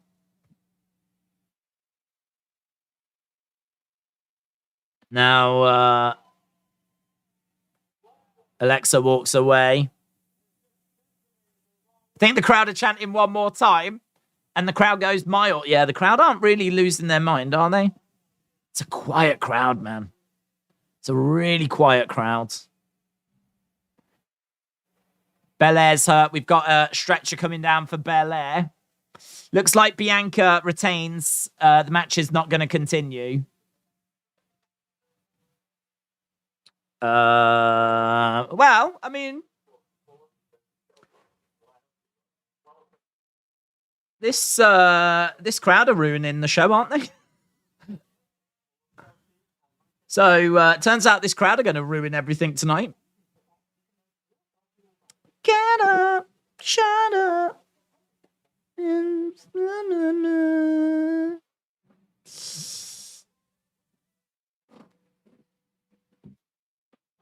If this crowd is quiet for Bianca, who is from Nashville, then I don't think we're going to get much reaction tonight. No, man, that was pretty flat, to be honest. I think what they did was all right. It's pretty fun. It's pretty fun. I've got some of the images, of course. I'll chuck this up as a separate video because this was one of the big intriguing things about tonight's show. What's going to happen with Alexa? And we got the answer. And she lost her mind, basically. She lost her mind. Thanks, Bray. So then there's that one. Then she goes after the ref. Have I got an image of her going after the ref? Sort of got an image of her going after the ref. I still can't tell if that "He's Coming For You" was planted there or not, to be honest. Then she snapped, went mental, and attacked Belair.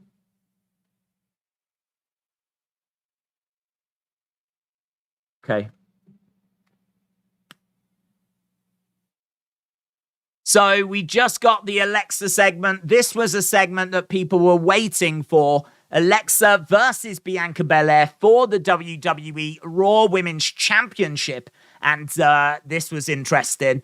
We saw someone in an Uncle Howdy mask in the crowd. The security guard even went over, tried to get the person to sit back down. I don't know if the security guard knew that this person had been planted by WWE or not. But either way, he went over, tried to get this person to sit down. Alexa on the outside, distracted by this person. She would then turn around and there would be another person in a mask. This time she was in the ring. She got back in the ring. You can see another person in a mask. My feeling is that these are probably just people that have been hired to be planted in the crowd by Bray, by WWE. I don't think we need to try and work out who these people are. Let's put it that way. I don't think these people are Wyatt's 6 members or anything like that. I think that this is just a message that has been sent to Alexa, basically. As well as that, we did also get Bray's logo on screen. So once again, we've seen that many times flashing up where it said Raw on the Titantron. We did get Bray's logo as well. And then we could see Alexa starting to freak out. So the logo flashing up, the 2 people in the crowd with the masks on. There was even a sign, which I really don't know if that was a fan sign or if it was put there by WWE. It said, "He's coming for you." And you can see it in the background as she attacks the referee. So Alexa totally loses it, goes after the referee, attacks the referee. He goes down. She then snaps and goes after Bianca. She grabs Bianca, starts hurling her into barricades and ring steps and really does a number on Bianca and leaves Bianca down on the floor, blood all around Bianca's mouth. The last we saw just before we went to a commercial break was a stretcher being brought down for Bianca Belair. She got smashed around, as we said, into ring posts, into ring steps. And it was really since that moment, it was since we saw those 2 masked people in the crowd. We expected something. Obviously, this has been heavily teased. Didn't quite know what we were going to get. I like this. I mean, it's somewhat different. And it's a good advertisement for the masks as well. Don't forget, Alexa's very good at selling Lily dolls. Perhaps we're going to see if she can shift a few Uncle Howdy masks now. But yeah, she snapped and basically just walked away. We're seeing images of Bianca getting up to her feet, being helped to the back by Montez Ford's. Blood still coming down her mouth, and this is clearly far from over.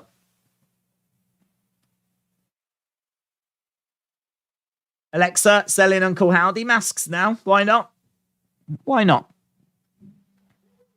Get up, shut up, and buy my merch. Right, okay, we've moved on. I wonder if we'll hear from Alexa, but we're not hearing from her right now. Right now, we've got Austin Theory and Seth Rollins.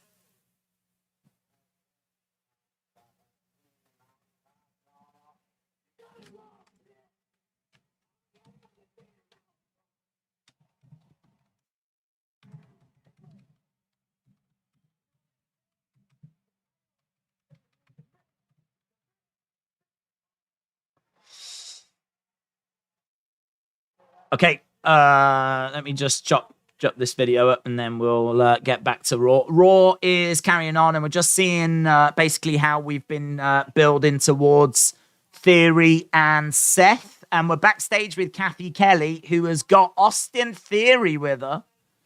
So Austin Theory backstage just having a word with Kathy. Theory said that his confidence is at an all-time high. 2022 was Austin Theory's year. Let's talk about a few weeks ago when I got under Seth's skin.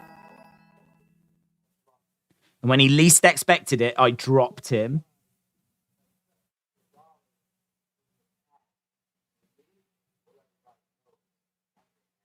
Seth freaking Rollins is the past, and everyone knows I am the now.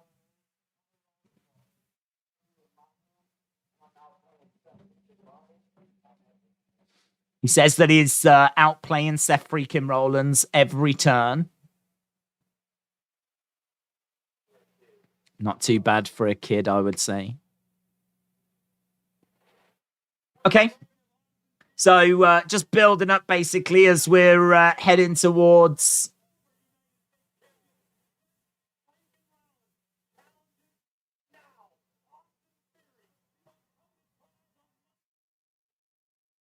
Heading towards this match coming up later tonight. So we've already had one championship match.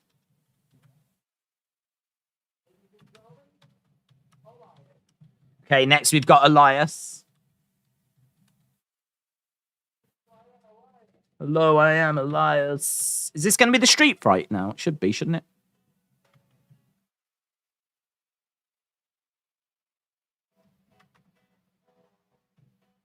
Okay, so Elias just playing guitar.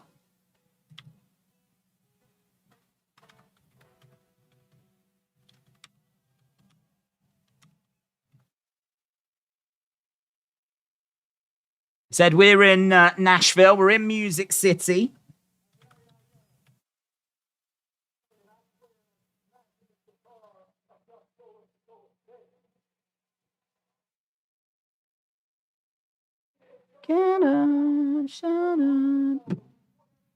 Okay, so we've got an Elias segment.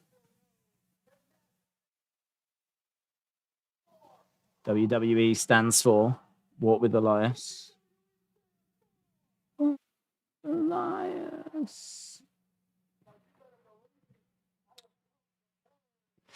Are you going to stream the new AEW on Wednesday? Yeah. Yeah, we're going to do AEW. I don't know how great it's going to be, but we are going to do it. Okay, let's change over this at the bottom then. Thankfully, we didn't get much of Elias. Here comes Solo Sikoa. This is going to be the street fights. Street fights.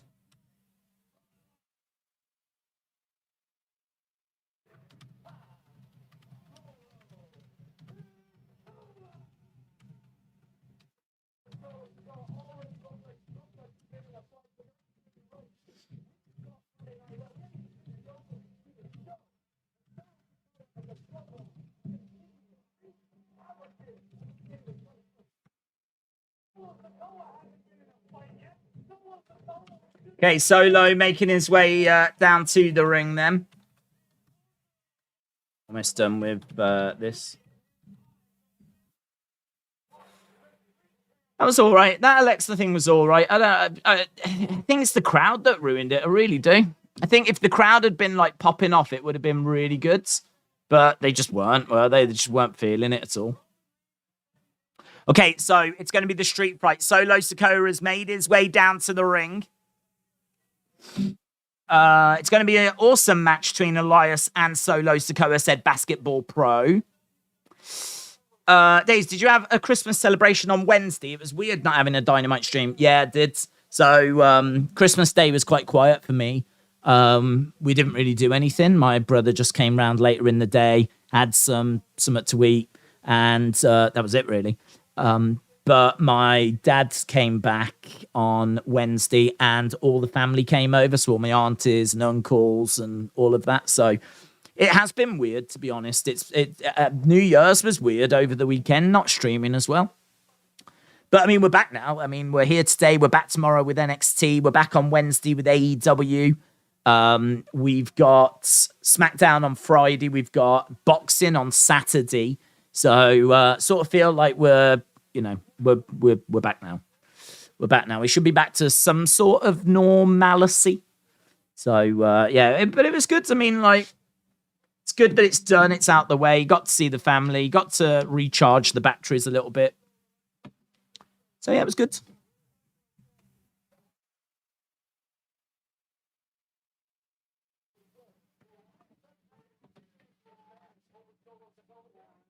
Okay, Solo Sikoa then with Elias. It's a street fight. And again, big chops coming in by Elias, driving Solo Sikoa back.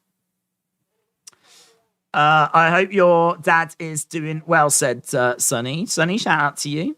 I hope you had a good New Year's.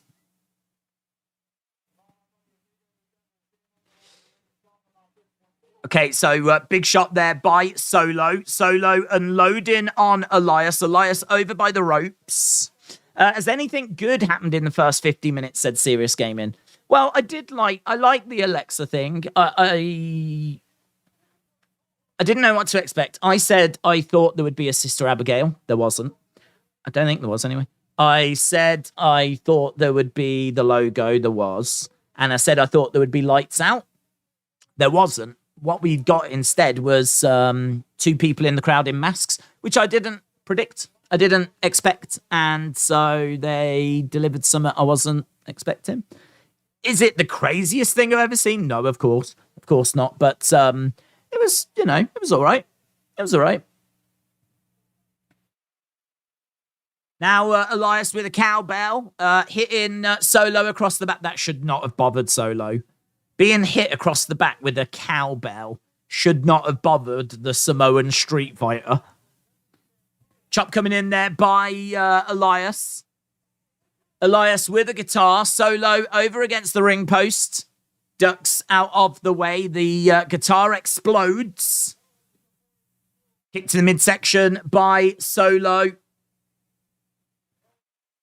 Solo grabbing the hair of Elias. And Solo into a drum kit. So Solo going into a drum kit. Solo on his feet. Ooh, wow. That was pretty cool, actually. That was pretty cool. Elias just smacked Solo with a cymbal. Just got a cymbal and smacked him round the head with it. And he just went flying over the barricades. That was all right, that was. This Music City street fight was made tonight, and in kayfabe, it wasn't planned beforehand. I guess they just have these instruments lying around. Yeah. That's right. Don't question it. LS Dub, shout out to you. Hello to Robert. Who do you think Uncle Howdy is? If it's not Bray, it's weird that the report Bo Dallas coming back very soon was when Uncle Howdy started, and it's been a good while since then, said Dylan. I mean, I can't. I don't know. I think that there's a few different Uncle Howdy masks, and there could be a few different Uncle Howdies. I mean, I keep saying it, but the person that we saw a few weeks ago that came out when Bray was in the ring, that was not the same mask as the person that we saw on Friday. So are we meant to believe that they're all the same person? Or are we meant to start questioning the idea of there being more than one person involved here? I genuinely, I don't know. Because I don't know the answer to that question, I don't know how many different people I need to identify. And, like, there's just too many questions at the moment. If there was, like, just one question of who is this person, I think you can get your teeth into that and you can speculate about it. But right now, we just don't know how many Uncle Howdies there are. We don't know who's playing those characters. And it just makes me want to wait, to be honest. It just makes me want to just wait and see. Because I think if I was a betting man and someone said, you've got to bet your house, who was that person on Friday? Right now, I would say it was Bo. I would say that on Friday, it was Bo Dallas that was in the ring. Has it been Bo all along? I don't think so. I really don't think so. But I do think the person we saw on Friday was Bo. I also think that there could be a few different Uncle Howdies. We could be getting introduced to a few different people as we're maybe starting to see a faction arriving. I just don't know. There's so many questions that it's like, as I said, like it becomes a bit too much to like get into for me personally. If there was just one thing, then that'd be cool. But there's so many different masks and so many different people and so many different questions. I mean, we could sit here for the next 2 hours just talking about the Uncle Howdy stuff because there's that much to talk about and that many different questions and that much that's going on. And it gets a bit too much for me, to be honest. I'd much rather it be a bit more focused so we could sit here and just all chew over the same thing. You know, back in the day, it used to be what's the white... What are the next clues and who do you think White Rabbit is leading to? What is the White Rabbit thing? Whereas now it's like, who is Uncle Howdy? But not only who is Uncle Howdy, but is there more than one Uncle Howdy? Why have we got different masks? And then, like, you know, everyone's got their own thoughts and theories on it. So you start hearing about loads of different theories, loads of different things. I've had people sending me theories as to why it's Vincent, theories as to why it's Bo. And it's just, man, there's just so much to it. So much. So, I don't know. I'm just going to wait and see how it plays out, to be honest. I said earlier, I'd love to get some answers on it. I'd love to, like, try and focus it again. It feels a bit too scattered right now. I really don't think that I don't think at the moment there's only one Uncle Howdy and that one person is Bo. I don't think that. I get the vibe that there's been several people that have played this part. And I don't think it's been Bo all the way throughout. But I do think on Friday, if I was a betting man, I would say it was Bo. Right, we are back with Solo. Solo is using a snare drum stand, I think. And jamming it into the midsection of Elias. Headbutt there by Solo.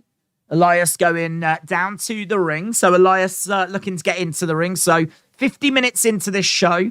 And it's been interesting. There's definitely been a few talking points. We started off with the Bloodline.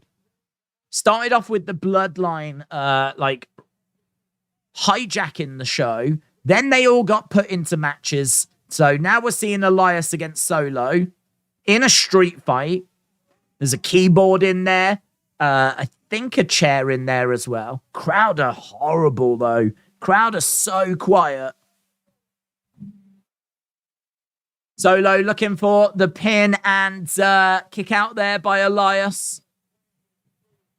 This is the sort of crowd, you know. I wonder if Triple H looks at this crowd and has a little panic. He might be experienced enough for it to not affect him. But this is the sort of crowd that you would look at and think, they're not feeling this. They're not into this. We are not entertaining these people. Solo taking a moment to pose. The crowd is ruining everything, said Daniel. We've got Solo stepping out the ring, going after Elias. He wallops Solo with a tambourine. Grabs Solo, hurls him into the ring. I swear, I just saw a woman in the front row yawn. I swear she just yawned. Like that. Sort of tried to disguise it, but she still went. Keyboard across the back there of Solo. There's a bit of blood coming down the side of the head of Solo as well. Seems to have been cut by that tambourine. Shoulder up by Solo. It's annoying as an international viewer watching how quiet the crowds are. The US are lucky to be able to watch live WWE twice a week, whereas us overseas, we don't even get to watch a pay-per-view in our country, says Courtney. Maybe Drew needs to come out and say, are you not entertained? And start singing American Pie, said John. Oh my God, we never need that, buds. We never need that. Right, belly to belly here by Solo. Plants Elias. Solo talking too much, said Whisperance. Corey said, what if Days is Uncle Howdy? This hungover crowd is so bad, said Braden. Ellis Dubb said this match should not be this long. That's true. That really is true. Solo shouldn't be struggling this much against Elias. Not the Samoan street fighter in a street fight. Solo charges over. Elias moves out the way. Elias grabs a tambourine. And hits Solo with a tambourine. Chop coming in there by Elias. Solo back in the corner. Solo going over the other side as Elias charges over. Big splash there by Elias. Against the ropes goes Elias. Another big splash. Against the ropes again. Gets up. Boom. Big spine buster. Big spine buster. Big spine buster by Elias. He goes back to the tambourine. Jesus. If you think about like how Triple H had a sledgehammer, and here we've got Elias with a tambourine that he keeps going back to. Clothesline to the outside goes Solo. Elias going out after him. The referee just seemed to push the keyboard to Elias then. He just seemed to like help push the keyboard over for Elias. Here you go, mate. Here you go. There's a battered guitar, broken keyboards. What's he pointing at? Hardy's giving him another guitar.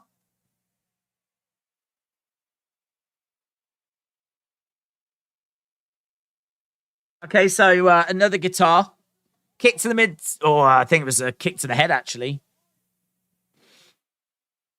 Hardy gave Elias a guitar, but Elias didn't use it. I found a PS3 online that someone is selling with 11 games, 2 controllers for about $100. I'm thinking of getting it when I get the apartment and hopefully a TV, said Sonny. Hardy's getting involved now. Jeez. Hardy's this year's Bad Bunny. Bad Hardy. Hardy uses the guitar on Solo. Solo doesn't flinch, which is awesome. That's cool. Mess him up. Mess him up, Solo. Mess him up. Hardy getting back underneath the ropes. Does Hardy get banned now from future live events for getting involved? Because you're, as a member of the crowd, you're not allowed to jump over the barricades. So he's banned now, yeah? We're not going to use his tune anymore as the theme. I know it's a street fight, but can't go allowing people jumping in the ring. What kind of message is that sending? Elias is down. So,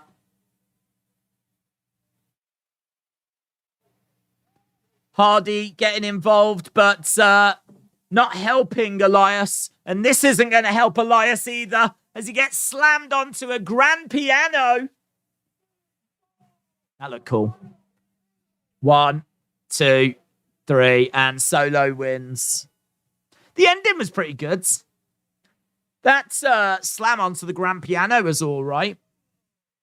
I'm surprised they didn't tell Hardy to put on flat sole shoes so he doesn't rip the canvas. Well, he shouldn't have been in the ring. He shouldn't have been in the ring, full stop. Solo went over to look for Hardy. Shame it's not Christmas, because the members of the Bloodline could have bought Solo copies of Hardy's latest album to wind him up for Christmas. No. That was lame, said Marty. The piano spot was sick, said Justin. R.I.P. Elias, said Tom. It's pretty good, wasn't it? RT2 said, I am in a hotel in Tokyo, ready for Wrestle Kingdom. I'm from the Philippines. This is going to be my first time out of the country. Amazing. Have a great time. Sure you will. Is it tomorrow, is it? Actually don't know when Wrestle Kingdom is. So, need to keep an eye on that as well because of Sasha.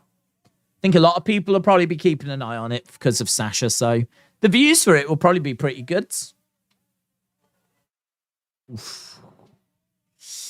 Cristiano Ronaldo has arrived in Saudi Arabia a couple of hours ago, having meet and greets, and will be presented in front of 30,000 in a stadium.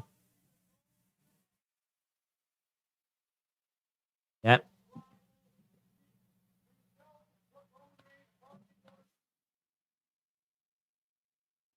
Hostile tech. What's happening? Solo walking past the camera. All of a sudden, commentators were talking, then they went, and then Solo just walks past. Okay, so that was that.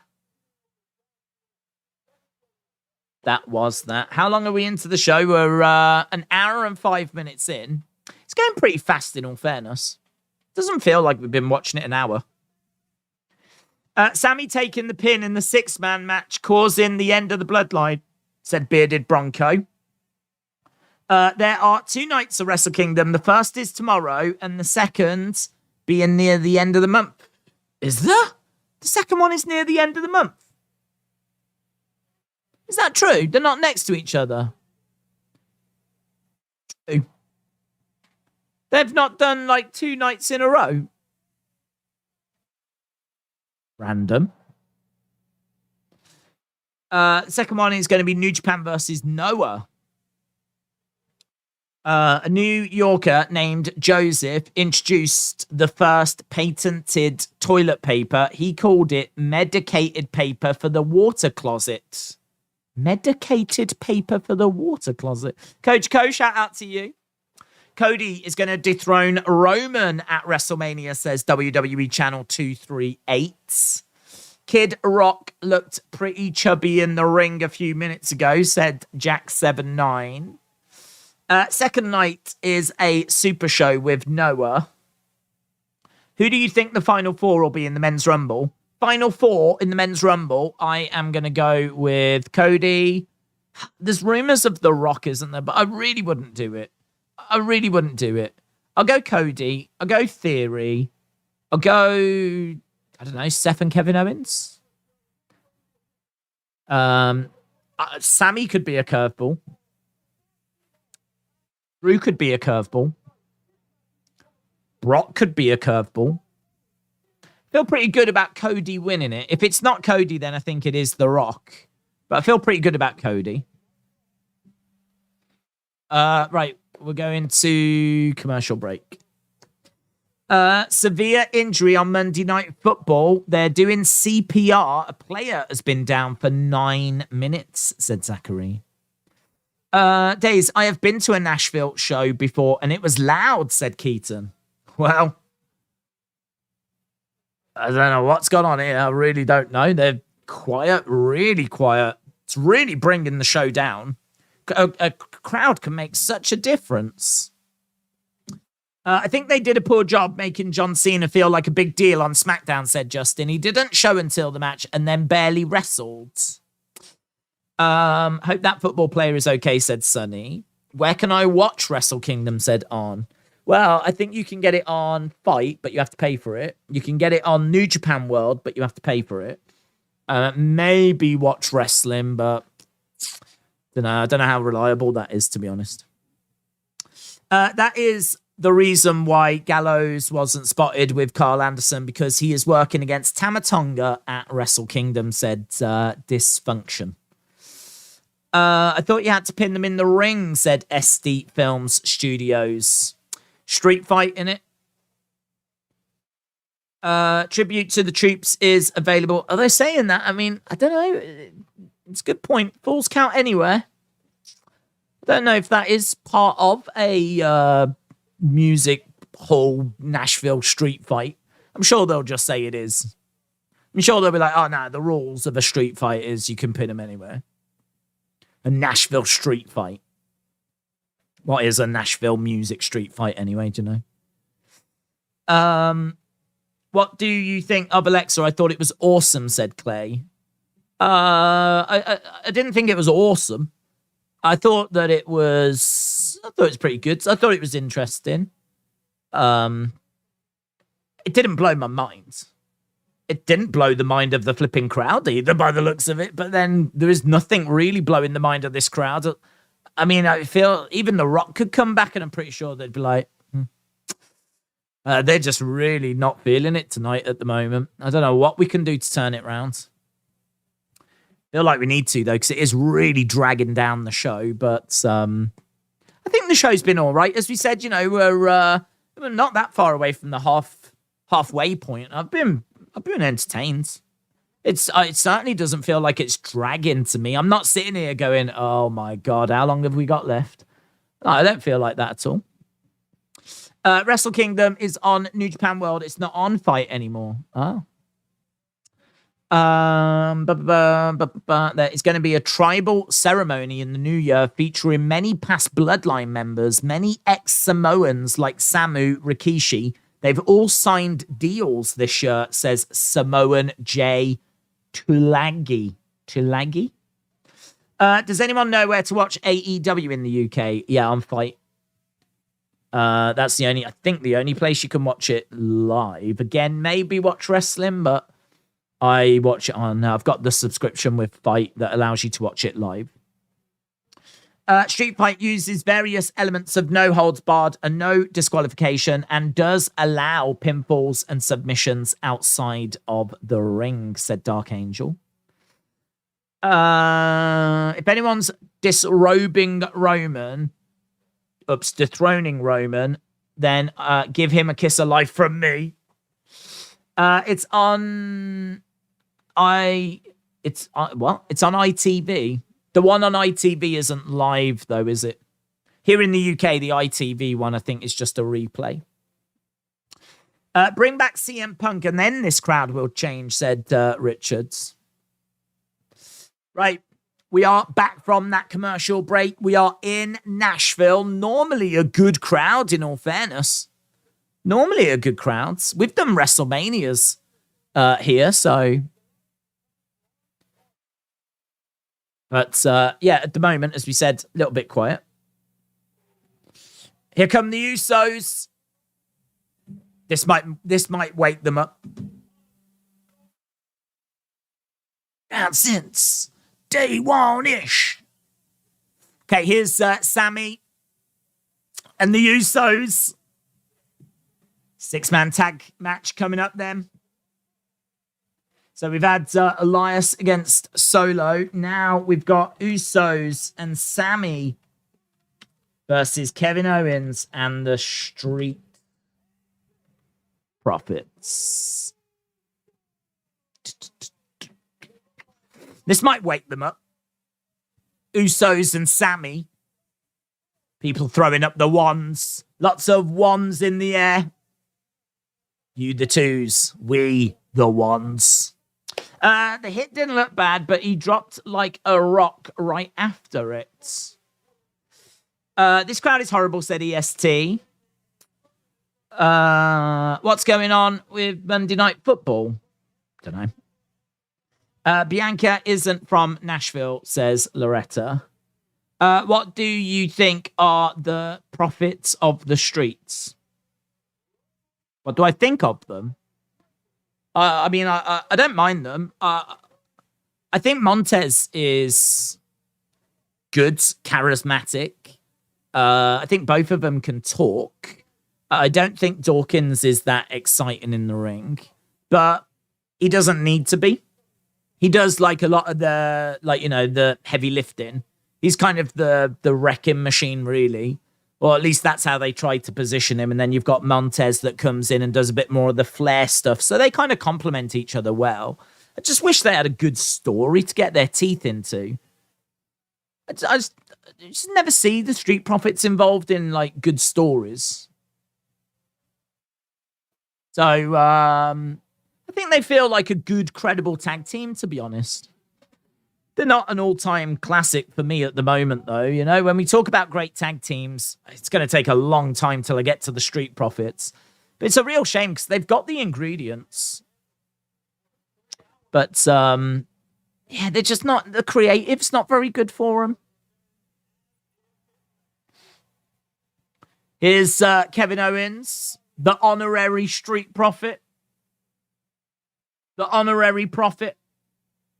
Making his way down with his slightly black eye.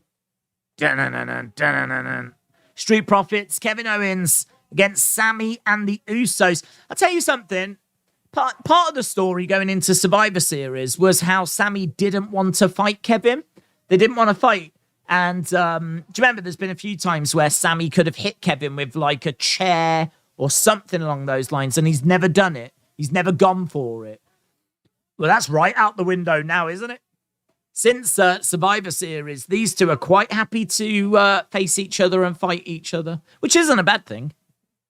That's not a problem or anything. I'm just saying it's interesting how that has evolved, how it's gone from them not wanting to engage to now, like Kevin is like making a beeline for Sammy. He wants Sammy. Back elbow there by Dawkins. With SmackDown, does it feel like we're getting nostalgia to those larger-than-life characters that's rare, like Roman, Braun, Gunther, Drew, Bray, Carrion, and Sheamus? I mean, I suppose so. I suppose that's a little bit more how that show's booked. I'm trying to think if there's... I mean, you've got a Moss. He's Raw, isn't he? I mean, not that we see him that often, in all fairness. But it does feel like SmackDown has got some of the bigger characters. I mean, any show that's got Bray and Roman on is going to feel like the A show, and they're both on SmackDown. So SmackDown does feel like the A show to me. Whether there is a direction given by Fox that they want big old school characters, you know, larger than life characters, I really don't know. I genuinely don't know. I think Fox are quite demanding. I think Fox definitely want to get their money's worth, which you can understand because they're paying a lot of money for SmackDown. So, you know, they've had Ronda, they've had Roman, they've had the Bloodline, they've now got Bray. I mean, SmackDown's been pretty stacked, to be honest. But what it is they're going for, I couldn't quite say, to be honest. I don't know if there's a direction or if it's just a case that they just want ratings and they'll do whatever it takes to get them. Kicks coming in by Sammy. We just get a reminder that we are going to be taking a look at Cody. Wolf Gordon said Kevin and Sammy in a match with a can of Crisco in a baseball bat can be the wild goose goes. Okay, there's so much about that I don't understand. I don't even know what a can of Crisco is. Good old can of, very refreshing, a can of Crisco. The black eye does so much for Kevin's appearance and character, says Dysfunction. You're right, nothing wrong with a big sexy Samoan like Roman. He's a whole lot of man, says Maggie. Feels like Maggie might need to have a cold shower soon. All this Roman talk. Why aren't Hit Row in this match? They're perfect for 6-man matches because his trope is so powerful. Well, they're SmackDown, aren't they? Clothesline. Down goes, is that Jay? Shots coming in by Kevin Owens. We're about 13 minutes away from the halftime scores. Bo knows. Shout out to you. Do you think that Roman will lose both titles this year? Yes, I think so. For me, we're getting to the point where it's time. I remember when he won the titles, I think I was saying like it'd be amazing. It would never happen, but it'd be amazing if they could keep those belts until SummerSlam. And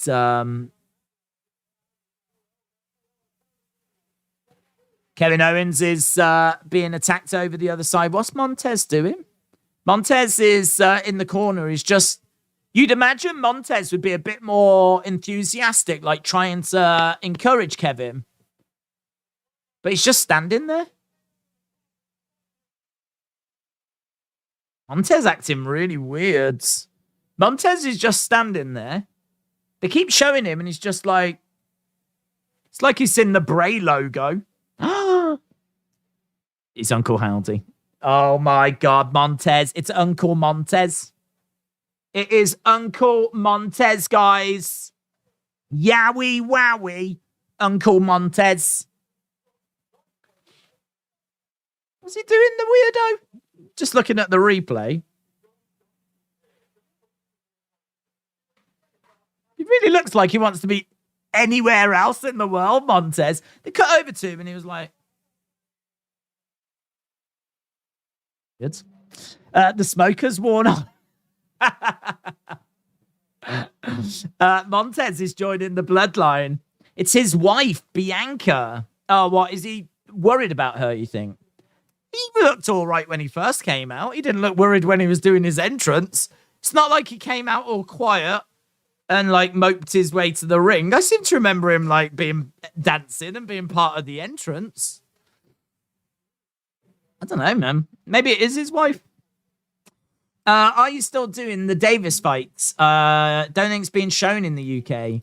Yeah, my plan is to do it. I haven't seen where it's being shown. I'll be surprised if it's not shown. We'll find a way. But that was weird. Undercover manager said, hold on a minute. All of a sudden, Montez can stay in the match. But when he was in the ring a little while ago, he was giving the Usos the one sign. It makes no sense. Alexa Bliss fan 23, shout out to you.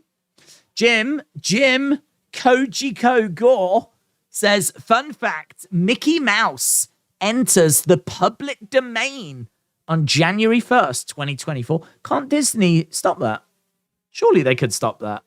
Can't they pay money to ensure it doesn't? That's way too important. Surely Disney can't afford for Mickey Mouse to go in the public domain. People will be doing porn films with him and stuff. That's an amazing fact. That is like so much better than what we get out of Kojiko. Nice. Well done. And in fact, I haven't even used any sound effects, but I'm going to. There we go. You deserve that, Jim. That's a really good one. And actually, you didn't even hear it, so I've got to press it again. There we go. Boom. That's nice. I don't feel the need to check Jim's. I reckon Jim's bang on with that. Sometimes you have to check Kojiko. And by sometimes, I mean all the time. Mickey Mouse just got interesting. Oh, yeah. Things just got interesting. Hit Row joins Dark Order on Dark, said Tom. Have you ever slapped your belly like Kamala? Like every day of my life? As a kid, all the time. All the time. I never went as far as to put a moon on it. I could have drawn like a moon on it. I never did that. But yeah, as a kid, I was copying all the wrestlers. I was pretending to shake the ropes. I was doing the Hogan poses. Doing the Kamala belly thing.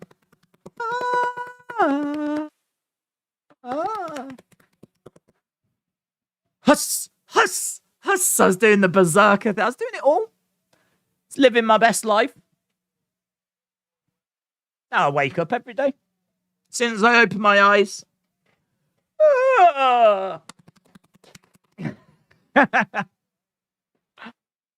That's how every wrestling fan should wake up. It's only the Steamboat Willie version that goes in the public domain. Still interesting. And we were just talking about porn films. Could there be a better character than Steamboat Willie? Just writes itself, doesn't it? In fact, I might start now. Get the old Steamboat Willie porn film on the go. Did you see the London Eye fireworks? I watched it at home. It was lackluster with more competitor and LED graphics. I did actually. I didn't. I was asleep. I was asleep for New Year's. I went to bed around about 11 and then woke up. I think it was about 1. I had a couple of hours. I had a nap. I'm not even lying. Completely forgot. Went to bed at 11, and at no point did my brain go, oh, you might as well stay up for New Year's. At no point did my brain say that to me. I just absolutely treated it like another normal day. I even woke up at 1, went downstairs. My mum was downstairs. I went downstairs, and she was on her iPad and whatever. And I think I said, like, have we got anything like in the house to eat? Like, have we got anything I can have quickly? And she was like, yeah, there's probably something in the fridge or whatever. I went and had a look, went downstairs, made a coffee, just had a little chit chat about some things. It wasn't until about 20 odd minutes after that I was like, oh, it's New Year. It's New Year's. Happy New Year.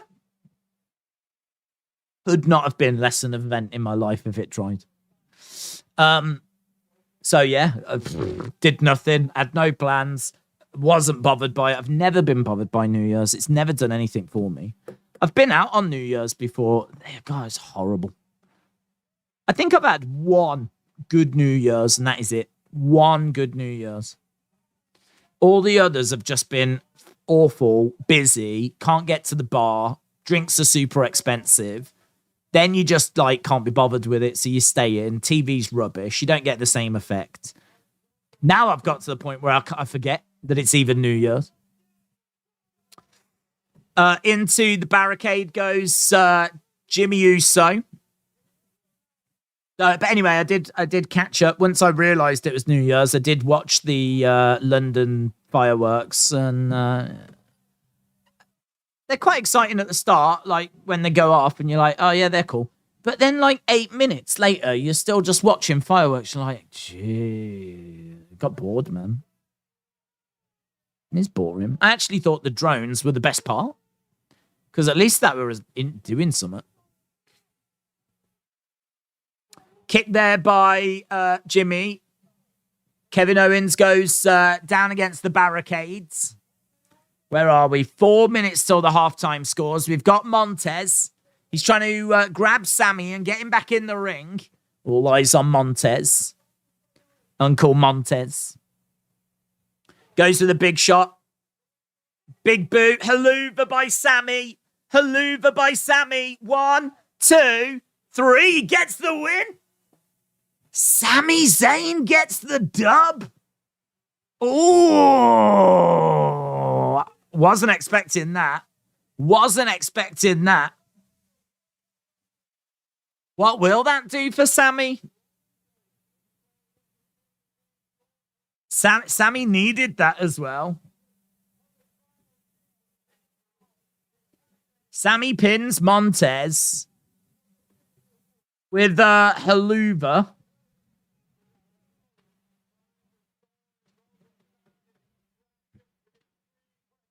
Wow. Wowzers. Now we've got a post-fight beatdown. Sammy wants the chair. He's saying to Solo, give me the chair. Oh, Sheamus. Drew. Sheamus and Drew. Sheamus and Drew are here. Solo goes into the barricades. McIntyre and Sheamus. If these are going to be a tag team, this could be awesome, you know. I'm well into Sheamus and Drew against the Usos. I'm well into that. I'll take that over Kevin and Sammy. Drew goes over the top. Clothesline. Drew and Sheamus celebrate him. This crowd is dead, said Wolf Gordon. They are pretty dead.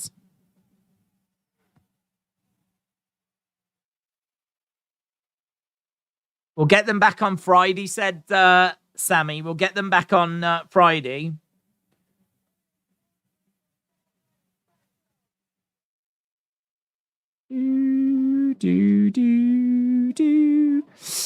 Sammy needs a diet, said EST.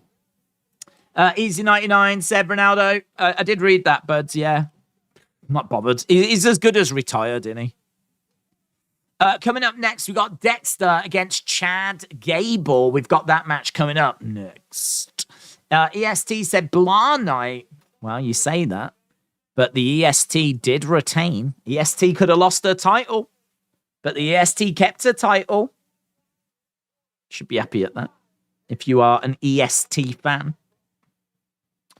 I don't care for Drew anymore, said Laser. This is the worst crowds ever, said Jojo. Well, listen, I'm going to say this is the worst crowd of 2023.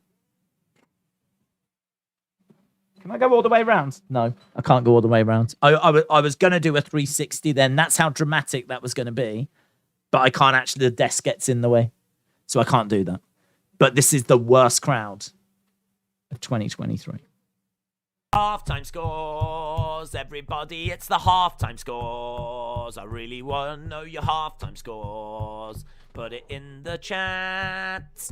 Halftime scores, everybody, it's the halftime scores. Are you happy? It's the halftime scores. Are you happy or you sad?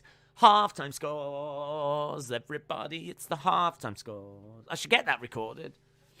If I got it recorded, I could just press play then. Just sit here like this. Someone said, what's your thoughts on Hardy? I got no thoughts on Hardy. I've never heard his music. I don't know. I really don't know. I've heard of him. I think he does like acoustic stuff, doesn't he? Like, is it like heavy country? That's the vibe I would get. From the looks of him, that's the vibe I get. I don't know. I don't know enough about him. I mean, the fact that he got in the ring and hit Solo with a guitar instantly means I hate him. But I love the fact that Solo no-sold it. Imagine if Solo had gone down. The Samoan Street Fighter had been reduced to his knees by Hardy with a guitar. Like, so I thought the way that it was done, at least he no-sold it and went on to win the match or whatever. But I don't know. I haven't heard his music. I don't know. Right. Greg said 8. Mark said 6. Kraken said 7. Richard said 3. Krista said 4. Mr. Dr. Sir Manboy said 7.25. Dysfunction said 6.7. Jesse said 7.25. He is kind of country and rock, said John. He might be all right. I've never heard it. Tim said 0. The action is an 8, but the crowd is dead. That's true, Chris. I do agree. A bell hurt Solo, but a guitar didn't. Yeah. Yeah. I mean, he shouldn't have been hurt by the bell, to be honest. The cowbell being hit over. I know it was Elias that was hitting him with it. Even so, do you know what I mean? I don't think the Samoan Street Fighter really should have been like, to a cowbell hitting him across the back. Hey ho, it is what it is. I don't think it was meant to be the most realistic of matches. It was what it was, wasn't it? It was just a big fun fight with musical instruments. That's it. Done. To be honest, if the crowd was an AEW crowd, would you be faulting the crowd or the promotion?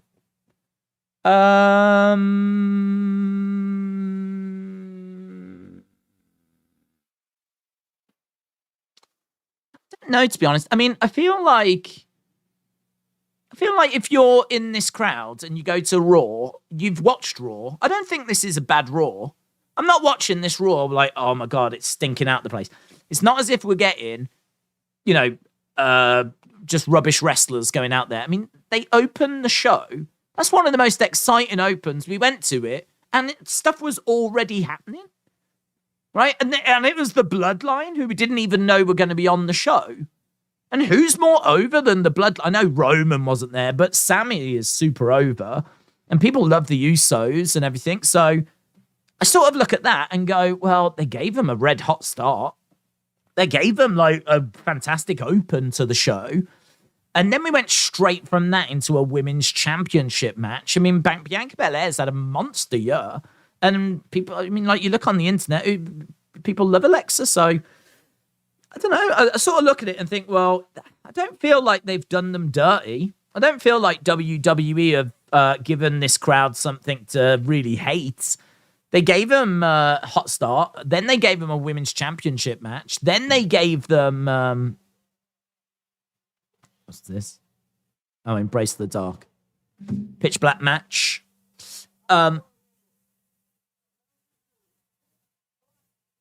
Yeah. Bray Wyatt. LA Knight. First time ever. Can't wait to witness what's going to unfold.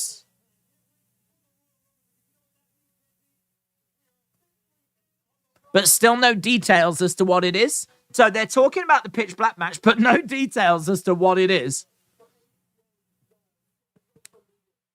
Great.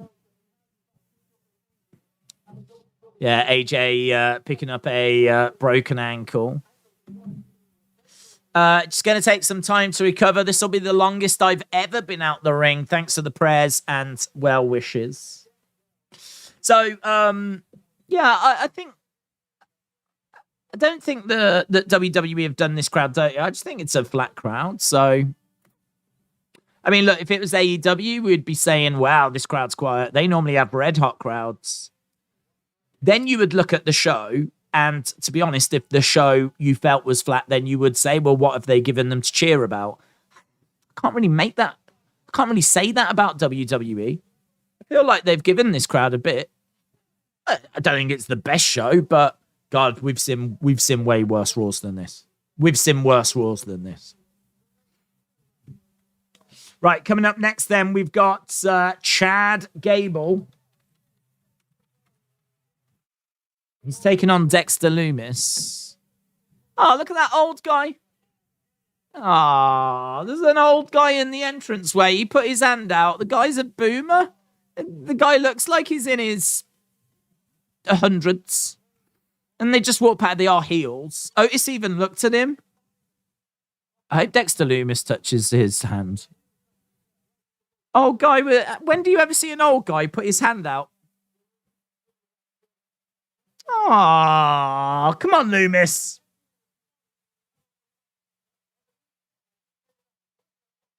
Oh, I can't even see any kids by him. It's just an old guy in like a tracksuit. He put his hand out like that, said a few words, and like they just walked past him. Come on, Lumis. Touch the hand of the old guy. Justice for boomers.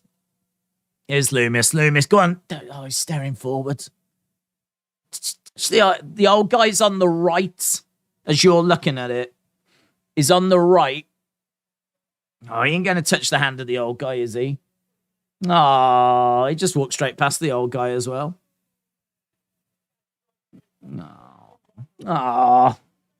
I hope Triple H changes Gable back and the whole shoosh thing's not working, says Johnny Hex. The hit was to the chest, but he got up and fell over. It was weird, said Whisperance. Do you think that the Usos will lose the tag titles at WrestleMania? Yeah. Yeah. I mean, they've been built up, and so I think the titles will leave the bloodline. I think they need to as well. I think they've had their run with them. I think things are not stale, but definitely we could freshen things up, have some new champions, some new feuds. Definitely. Lights. Okay, Loomis trying to get after Gable, but Otis standing in the way. So, Loomis versus Chad Gable. Nice. Shots coming in. Dexter Loomis is the Uncle Howdy of Raw, said WWE fan. Do you think Cody comes back if Theory versus Seth is main events?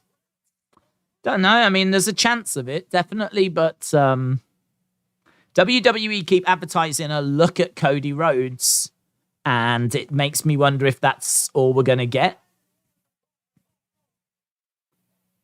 Don't know. Or maybe they're going to give us a look at Cody so that we know who Cody is, for those that, you know, have only got into it since Cody left or whatever. And then Cody comes back later tonight. I don't know. There was big rumors that Cody was coming back. Thank you. Thank you.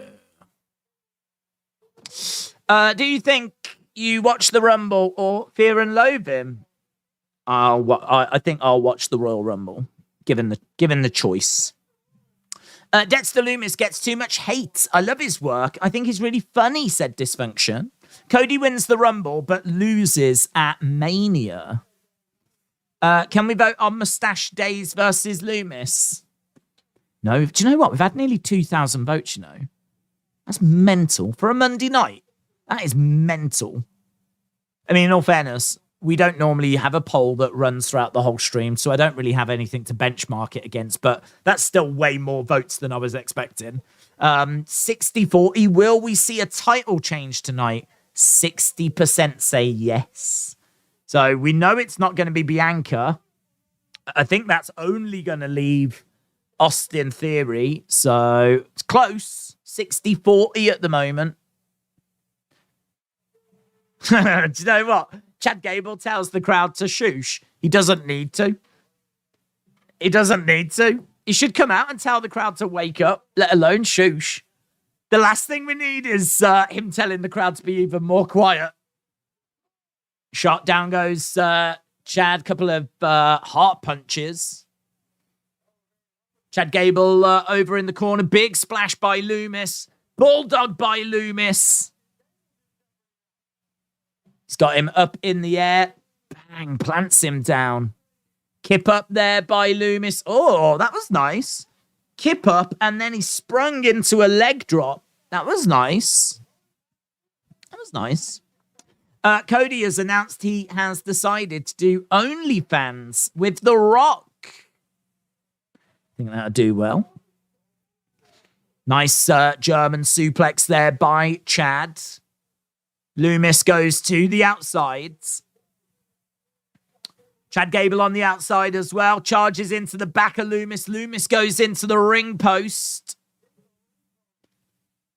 Goes into the ring post. And Chad tells Otis, deal with this for me, would you? And he does. Otis just basically hit the ring post with his own arm. Nice drop toe takedown. Working on the lovely little pin there by Gable. Reversed by Loomis. Loomis gets the pin and the win. Loomis wins. Dexter Loomis. There's the old guy.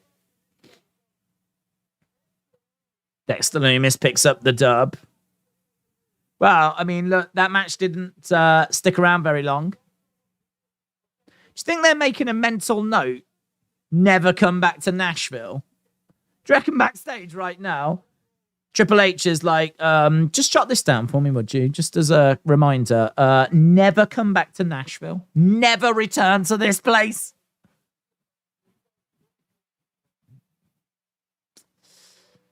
April 2nd, 2022, at WrestleMania.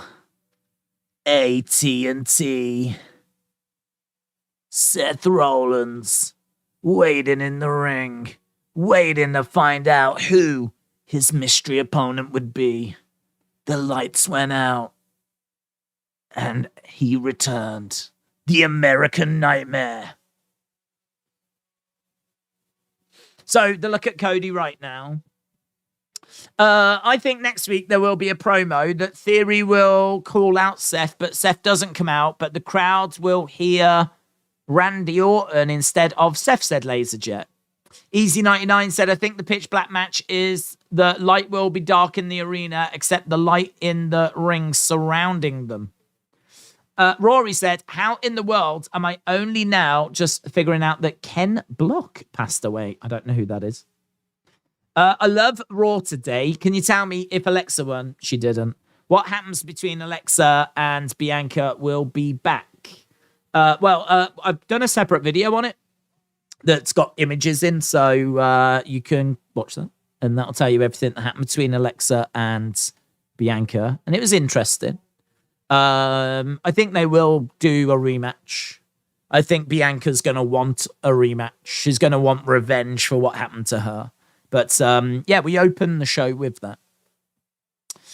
Would love to see them do a few Raws and SmackDowns in the UK this year, said Jack. I loved Alexa versus Bianca, said Alexa Bliss Gamer. Otis needs an eyesight test. What was he swinging for? It was rubbish, wasn't it? I mean, the thing is with Otis, I don't know if you've noticed, he's a big boy. All he needed to do was one of them, chuck himself. He didn't need to do this spinning lariat thing. There was no need for it. And then he missed. Silly Otis. Always messing things up. He was in a tag team. That got messed up. He had Money in the Bank. That got messed up. He had Mandy Rose. That got messed up. Now here he is. He's just got a simple task. All he had to do was attack Dexter Lumis for Chad Gable. Messed it up, didn't he? When's he going to learn? When is he going to learn? To be continued. So we've got up to the Hell in a Cell part. Here's Bayley and Damage Control. Bayley. We're seeing Adam Pearce in the background, just having a little chat with... That's interesting. Oh, actually, that's really interesting. Adam Pearce talking to MVP, Shelton Benjamin, and Cedric Alexander. Have we just had a Hurt Business tease? Have we just had a Hurt Business tease? It's a Hurt Business tease. I see you shaking that ass. So, it might not be Bray, and it might not be puppets, but it's still something interesting. I didn't see who the other people were in the background, though. There was someone else talking to someone else in the background. I've got the image. I've got the image, guys. Don't worry. We'll have a look at that image.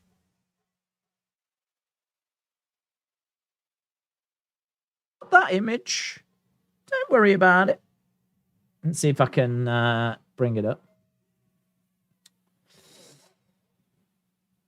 I'm on my own against the world. I never needed you at all. Ba-ba-bum-bum. Ba-ba-bum-bum. Ba-da.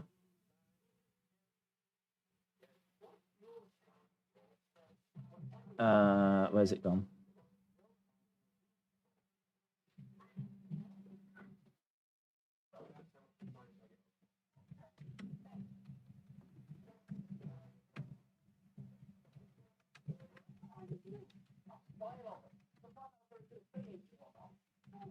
Tell you what, Hurt Business getting back together would be pretty cool, wouldn't it?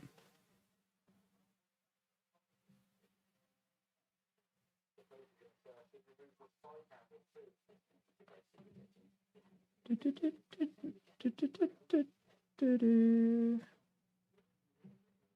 needed you at all. Watch me shine now. Watch me shine now.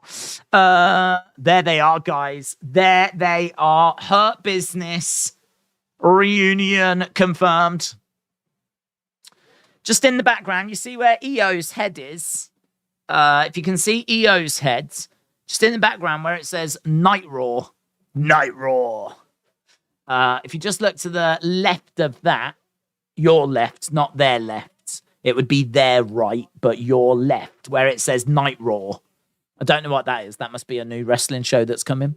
And if you just look over, then you can see it's hard to spot them, but 4 people. And it's Shelton Benjamin, Adam Pearce, MVP, and Cedric Alexander.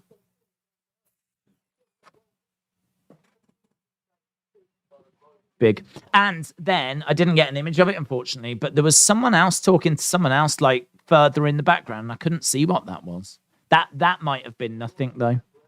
But this is big. This is huge, guys. This is big news. Big news. Night Raw coming soon. Night Raw. The follow-up to Nighthawk. Night Raw. Who knows? Perhaps it's Tuesday Night Raw. Wednesday Night Raw. Perhaps they're going to do every day of the week. Saturday Night Raw. Sunday Night Raw. Can we get an RIP in the chat for Pele? I don't know what that is. What's that? He will be greatly missed. We did talk about it the other day. Is there UFC this weekend? No, but there is boxing. Here's Bailey. We got the power. We got the pain. We got the rage inside the cage. Right. Damage. Control. I don't know if this is Bailey or what this is.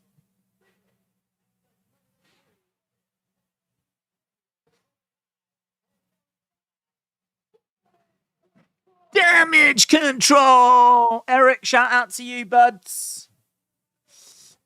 Eric says, Bibby, Cedric, MVP, Shelton, and Amos.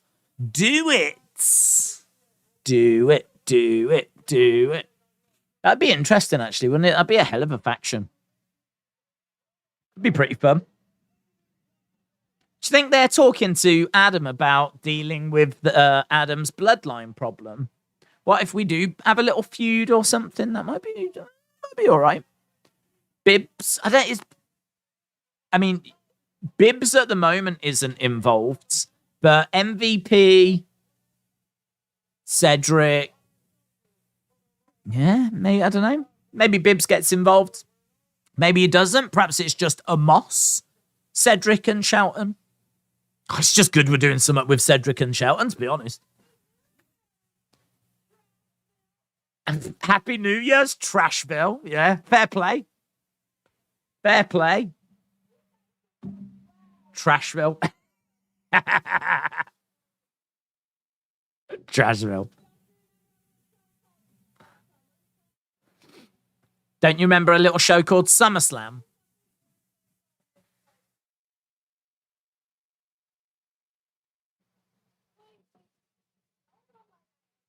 Don't ruin my night.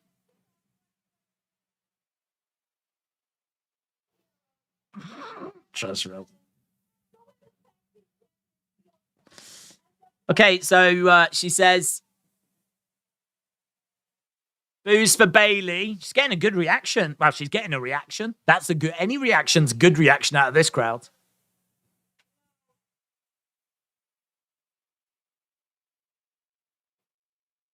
We need to address the Irish elephant in the room. Yes. I did beat Becky.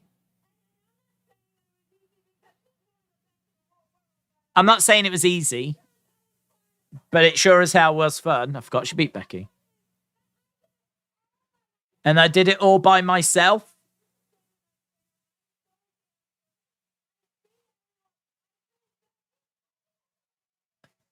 Here comes the man. The man's coming down.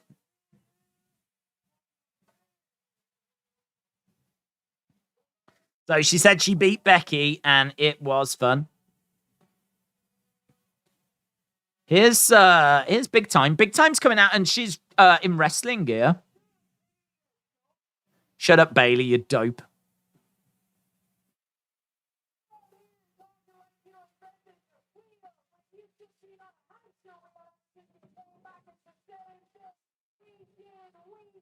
It's the same thing week in, week out. You're a coward and you're a fraud.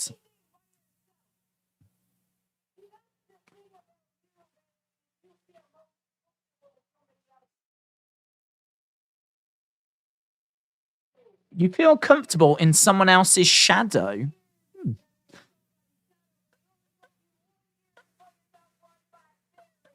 Oh, that's interesting. It took you years to get out of someone's shadow, but it didn't take you long to put yourself back in there again.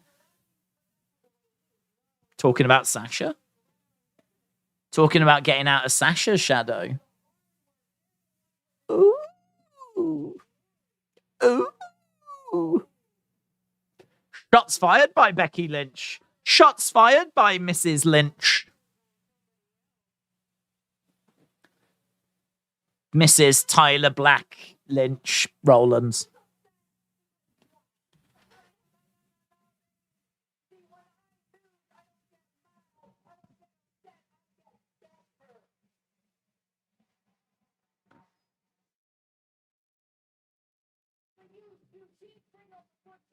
Okay, where's this going?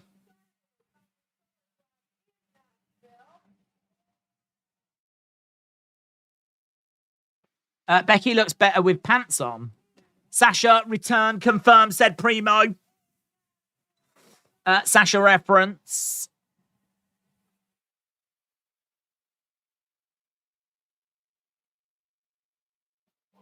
Bailey gets challenged and she said that's a big ding dong no. It's a big ding dong no. Just chicken, guys. Chicken. Becky in the entrance, right? Becky in the entrance, I was like, chicken on it. Chicken. Not enough of that in wrestling. It's not enough of that. We need way more of that in wrestling.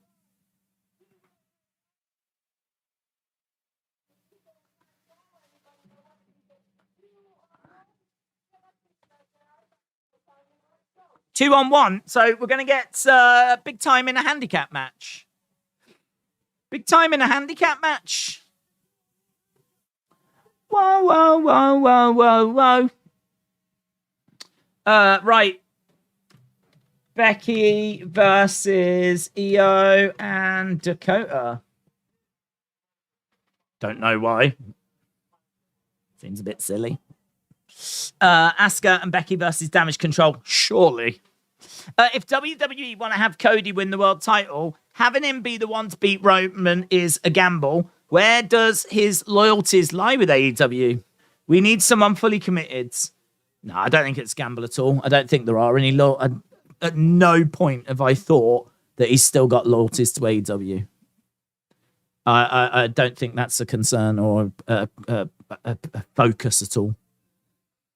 I think that I think the fans totally understand Cody wanting better for himself. He wanted to be a main event star. He's Rhodes is the son of Dusty Rhodes. So, he's watched his dad go and be this wrestling legend, and he wants the same. Now, the thing is, it just wasn't going to happen for him in WWE. And so he went away and had dream matches, really caught people's attention, helped set up AEW, got himself over massively as Cody, as I'm sure he would have if he'd have been given that chance in WWE. Either way, he comes back, and I don't question his commitment. I don't question his commitment. I think he's absolutely back to win that title and to achieve something that no one in his family has achieved. Dusty never won the world title in WWE. Neither did his brother. I don't honestly, I don't see that as an issue. But do you think the Cody segment is just going to be a vignette? I don't know. I think that there's a chance you could get Cody, but I wouldn't be surprised if we didn't get him. I mean, we've had one part of the closer look at Cody. We're probably going to get another part before the end of tonight. Are we then going to have him come back? I feel like what they're definitely doing is they're starting to plant seeds for his return. They want to show you what Cody did last year when he was around. They want to show you how long he's been gone for. I feel like we're definitely doing that because he's on the way. Now, whether he comes back this week, next week, the Royal Rumble, I think it's close. I think it's close. I don't think you're going to have to wait too long. Will you do the Euros live stream next year? Well, yeah, I think so. Can't see why not. I mean, I don't know quite how it's going to fit in with things, but it's in Germany, so it should work.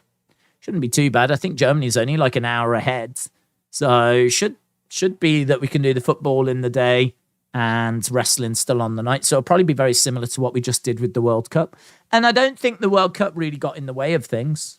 I mean, I really tried to make sure that we were still doing the wrestling streams, we were still doing the wrestling reviews, we were still doing extra videos and whatever needed to be spoken about. And then we did that as additional. So, but that's 2024, isn't it? So we're a long way from that. Eric said, my son made 4 wrestling plush videos and has now got 53 subs. Amazing. What's the channel called? You have to let us know. But, I mean, that is great. I really think that if he can keep working on it and keep improving, like, I mean, I haven't seen them, so they might be amazing. But if you can really get it to the point where it's funny, and they don't need to be long, just like, short little things that people can watch. They give people a little giggle, and like, the movement's pretty good. I mean, ideally, if you can't see the hands, of course, but if you do, it doesn't really matter. But I just think short little funny videos that can go onto YouTube and TikTok that use those kind of plush toys. I think there'd be a market for that. There's a guy in the UFC community who does little animated videos for UFC, and they're not very long, but his channel has blown up, absolutely blown up, because he just takes these animated characters of the fighters and has fun with them. And honestly, the same would work with WWE.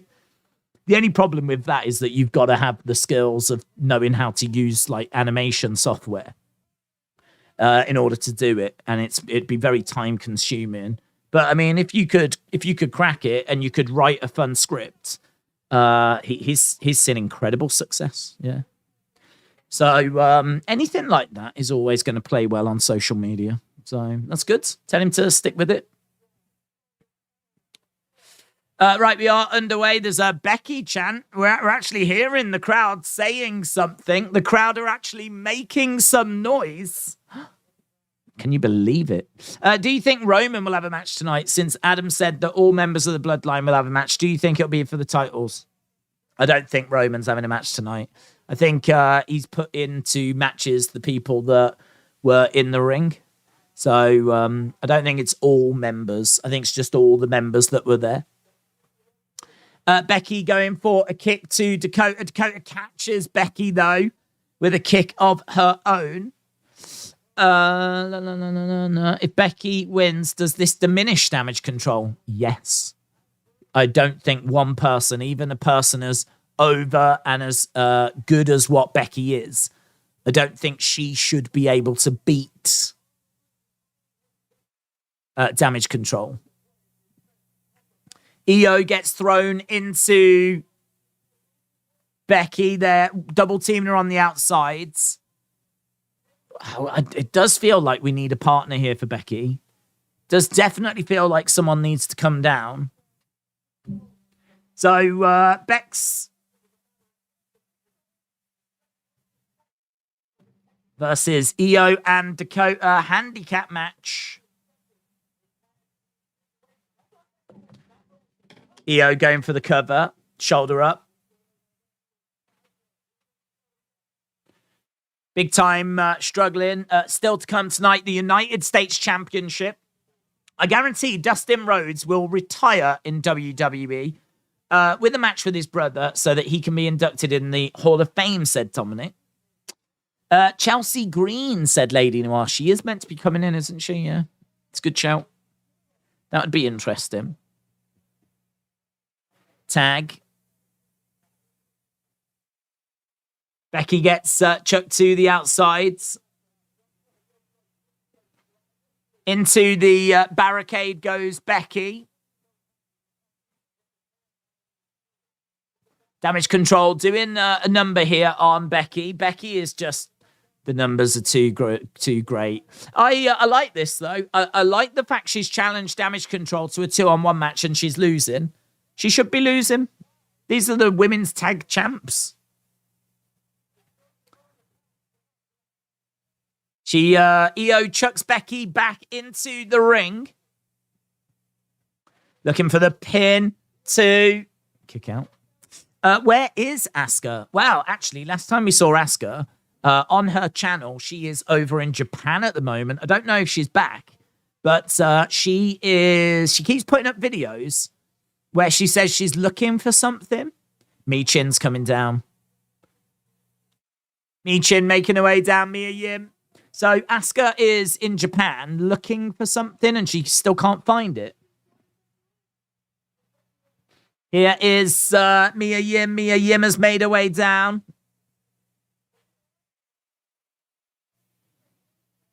Becky makes the tag. Michin comes in.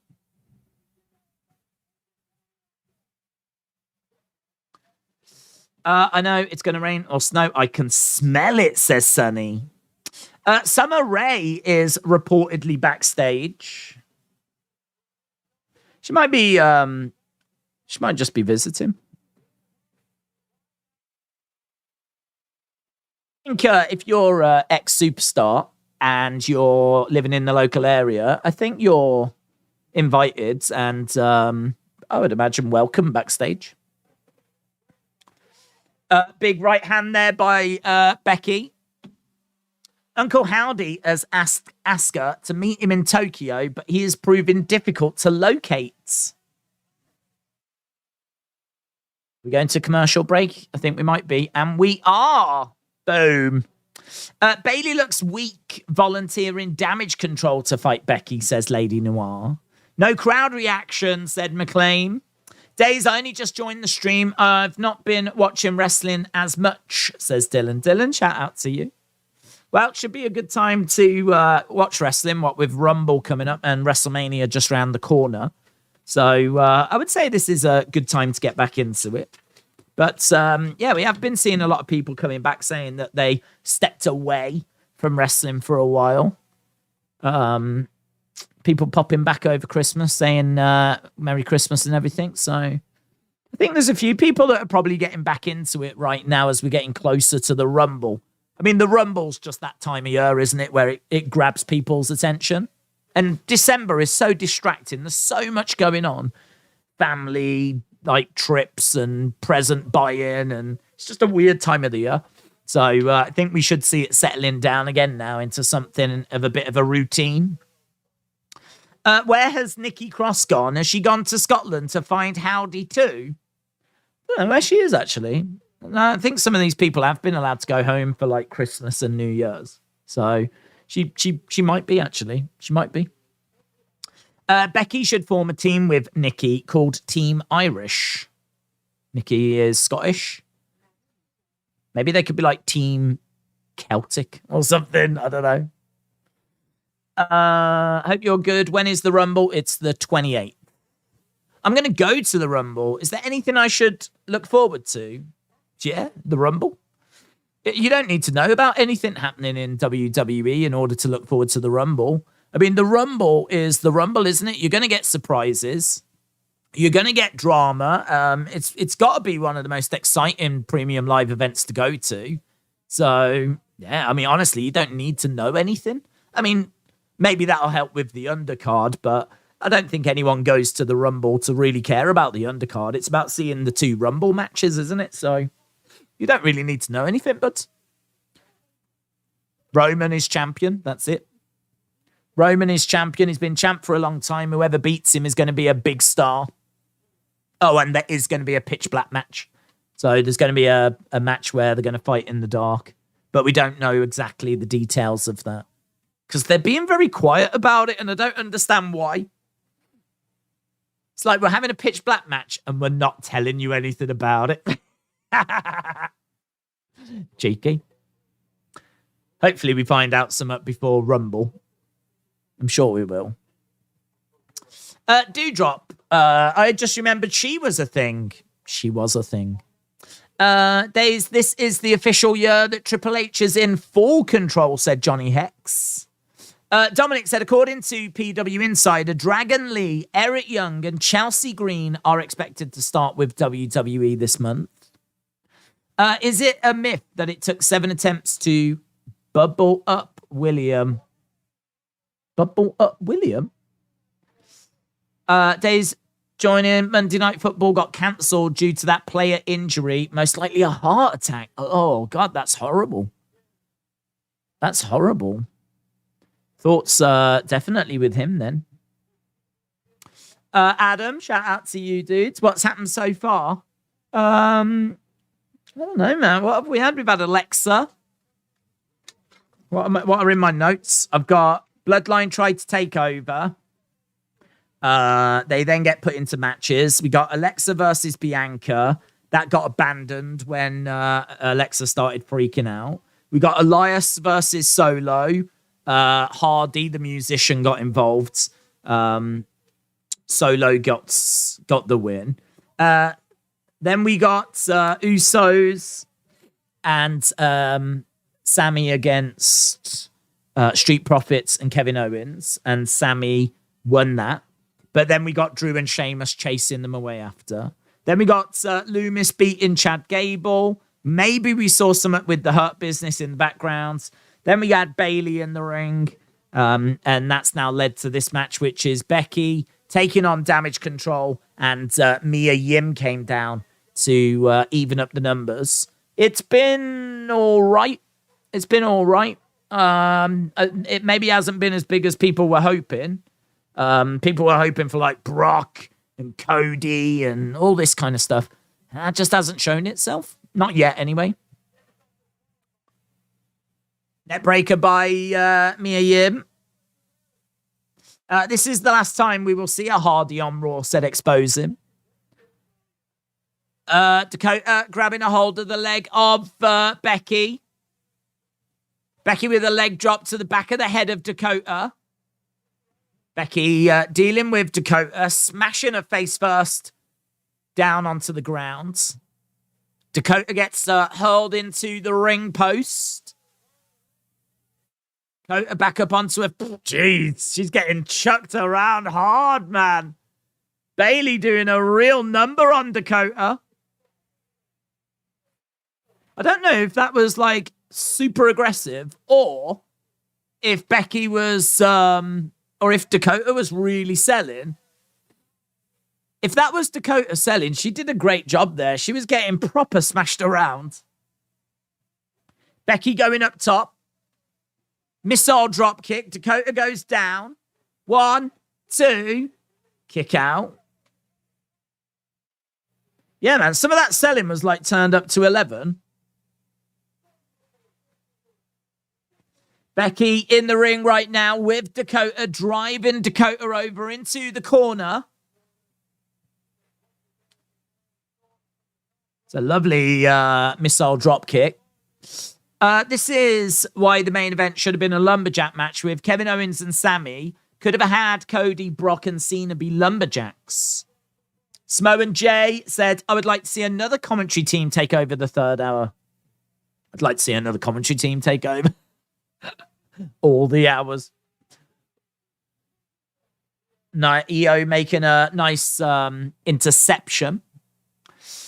That's why... Oh, we read that one. Days, I need help with my channel. I've got 11 subs, but I want to hit 50. Do you have any suggestions? Yeah, uploads every day. And try to upload things that people are talking about. So, if there's big talking points that come out of this show, then try to do videos on those. Share them on your social media, and I think getting 50 by the end of the year is very realistic. Very, very realistic. Foot on the rope. So Bailey grabbing the leg of Dakota. Becky unloading on Bailey right now. Becky unloading. Oh, moonsault. Oh, catches Mia Yim. And Io is going to pick up the victory. Io pins Mia Yim. We control the cage. We got the rage. Becky and Mia Yim were having to deal with 3 people there. They were having to deal with Bailey. They were having to deal with Dakota and Io.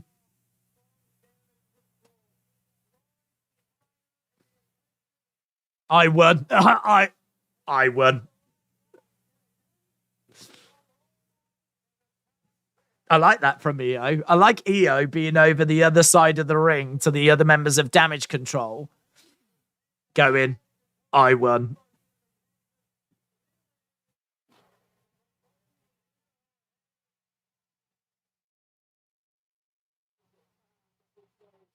Bailey laughing her head off. I want to get the I won moment. I love the I won moment. I won. Days fact, it's inertia. The spinning motion causes fluid in your ears to move to one side. Then you stop, so it has to go back to normal. So you balance again. What? What's what are we referring to? Here's Kathy Kelly. Box, backstage, lighting. Box. Here's Seth freaking Rollins. We're backstage with Seth freaking Rollins. Crowd starting to sing his music.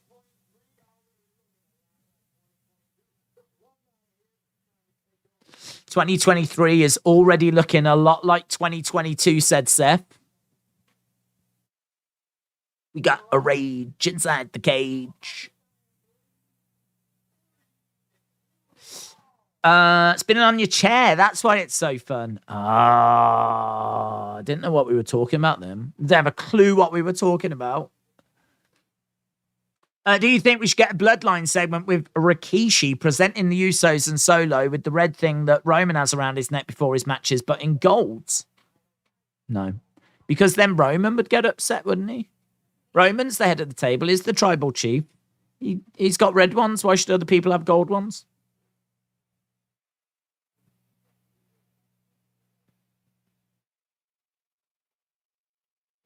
As good thing as theory is going to be, there's one thing is not, and that is me. I am Seth freaking Rollins. There's a party on Broadway tonight, says Seth freaking Rollins. Right. The announcers had a hard time with Mia's name change, said Xavier. Days, I'm not on the Twitterverse or connected to social media, but I'd like to wish you a happy new year and good health to you and your family. Thanks, mate, and you. Shout out to you, Dort Knight. Hope you have a good New Year's as we go to commercial break. When are we going to start seeing the new adverts for 2K23? They're still showing 2K22 adverts. It's got to be time, hasn't it? Surely the game comes out around, what, WrestleMania time? February? March? Probably March. Can't be that far, can it? I'm sure I heard that they filmed it just before Christmas. But they're still showing 2K22. Nolan said, I watched the FIFA World Cup and the SmackDown World Cup and I enjoyed it, but why did SmackDown copy from FIFA? Were they jealous? They just want a trend, don't they? So, you know, if they start talking about the World Cup, if you type World Cup into Twitter or social media, then there is a chance that SmackDown will come up. I mean, it's not jealousy. It's trying to jump onto the back of the World Cup. You know, that's why it was being done at the same time. They could have done that World Cup at any time. They did it at the exact same time as the FIFA World Cup. And the reason why is so that when you go on social media and you want to talk about it or read about it, you type in World Cup, then there is a chance that it will have brought back some WWE responses, which is just clever marketing, really, isn't it, if you think about it? BSA said WWE 2K23 should be out in March. The first trailer should be just before the Rumble. Oh, that makes sense, actually. Now you've said that, maybe the first one could be at the Rumble, because sometimes during the Rumble, during those big premium live events, they do have, like, the first look at things. They have trailers. Back in the day, they used to use those big shows to kind of advertise what was going to be on the network. They've stopped doing that now. We don't really get anything on the network. Like, maybe you might get a new Stone Cold thing, but I remember back in the day they were showing us about Swerved, and they were showing us about the Edge and Christian show, and Holy Foley, and there was quite a few shows that they were bringing onto the network, and all of them would have trailers, and all of them would get advertised on, like, the premium live events. And that would be the first time that you would see them or see the trailers for them. And we don't do that now. So I wonder if you're right. I wonder if around Rumble we might start seeing something for 2K23. Maybe. Do wrestling games have Rumble options in them? Yeah. I paid £100 for NWO edition of 2K22. Madness, said JB. I've not even heard any news about 2K23, said McLean. I heard that they filmed the advert. I did hear that. I don't know if that's true. Well, no, it's true. I heard that, but I don't know if they did film it or not. But yeah, I am expecting it to be soonish. Legend Killer, shout out to you. I hope you are well. I usually wait a few months, about 6-7 months after release. It's a good way of doing it, in all fairness. Aubrey Edwards, dancing on wrestling's grave, said, will Vince McMahon be in 2K23? Don't know. I mean, I don't know if there's a need for him to be in there. I mean, has he been a playable character before? As, like, Mr. McMahon? They might have him in there as, like, a Mr. McMahon playable character.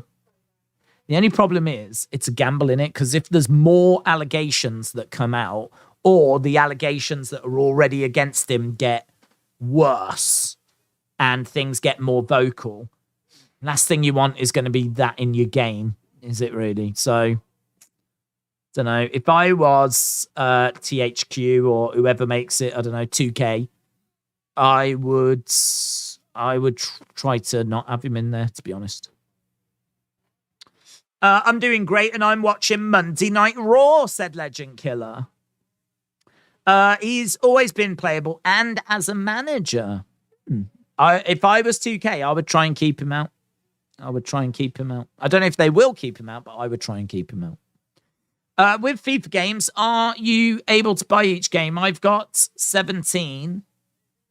No, I mean, I've got a few. I've bought, I mean, I had the first one. That's probably the one I played more than any other, was 94. It was called FIFA International Soccer. And I hammered that game. And then I probably had like 98. I had 95. I don't know that I got 96, but I might have had 90. I definitely had 98 because that was a World Cup one. And then I've just had a few over the years. But to be honest, I just never play them. Days, never stop spinning in your office chair. It's great exercise and also helps with lower pain. Well, it is nice. I'm not going to lie. It's a nice sensation. It's a sensation that I've not been able to enjoy. But I don't know that it's one that I'm going to keep long term. Maybe I do need to lock the chair in position. But I don't think this chair's got that option, unfortunately. And it is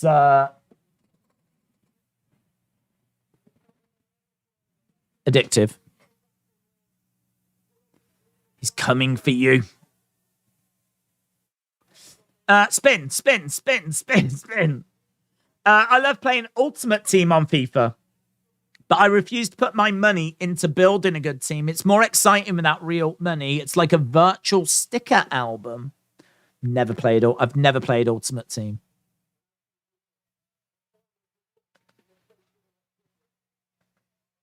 As she was leaving the tournament. Okay, we're backstage with Byron. Here's Byron. Hoping to get a word with Alexa. She's pacing around in the background. Wanting some alone time. Alexa. She's not washed her face. You seem to have lost control. I've gained control.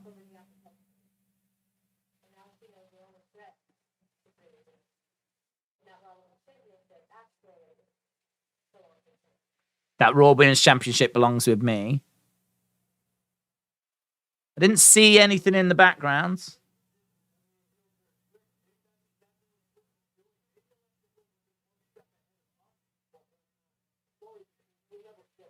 Get up, stand up, be fine.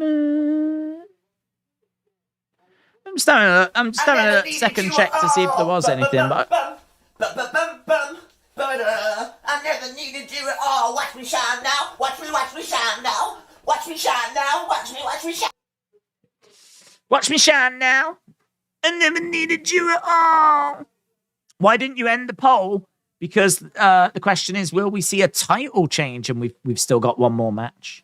Here he is. Is Mitchell. Yay! Mitchell says, I know you don't watch American football, but the game tonight was postponed and cancelled. Dammer Hamlin might have possibly died. He might have died. Heard about the heart attack. He collapsed and then had CPR on the field. Mitchell, shout out to you, bud. I hope you're well. That's awful news. I mean, I don't know of that player. I don't know of the teams that were playing or anything, but someone did mention earlier that a game was postponed. I'm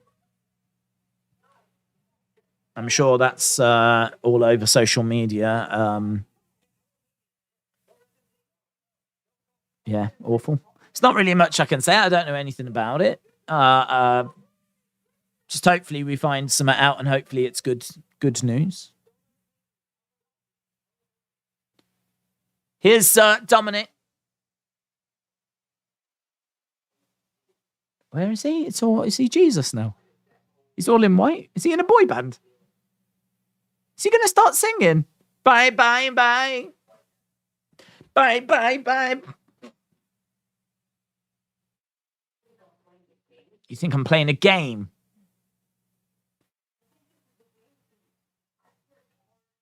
He served hard time and he survived.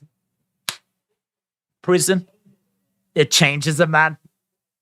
Yeah. This is brilliant. Prison changes a man. He is just getting started. Prison changes a man.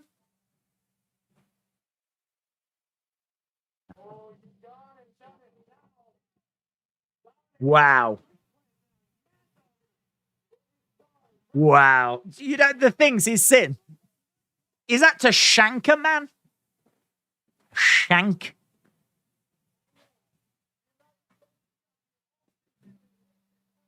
The things he's sin in the shower block.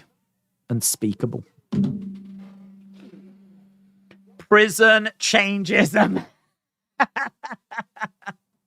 It's great, isn't it? Is that the stuff? Hard time! If you ever take a trip down to Cobb County, Georgia, you better toe the line, respect the law and order, you'll serve hard time. Bit of the old Big Boss Man. Big Boss Man's twirling his nightstick in heaven as we speak. Gonna serve hard time. He's a man. He went in a boy. He's come out a man. He went in as a boy band. He's come out as a man band. Amazing. Yeah, Mitchell, shout out to you, but I hope you had a great new year. I hope you had a good one. I'm sure it's better than mine. Not that I had a bad one. I was just asleep. Loved it. Down. Right, Theory and Seth Rollins is starting early, isn't it? Half an hour for a main event. Couldn't we have had more? Dominic? I want it that way. Tell me why ain't nothing but a heartbreak. Tell me why. Dominic out here looking like he's in a flipping boy band, preaching about how prison has changed him, is easily the highlight of tonight's show. That is goated. That is goated. I wonder what they did to Dom in prison. What didn't they do? He's experienced everything. What haven't they done to Dom in prison? Big Dom, Big Dom, Big Dom. Dominic has very quickly become one of my favorite parts of this show. And at no point in my life did I ever think I would say those words. I mean, he has had one of the funniest parts of tonight. I've got the image. This is my Lord now. This is what I'm celebrating.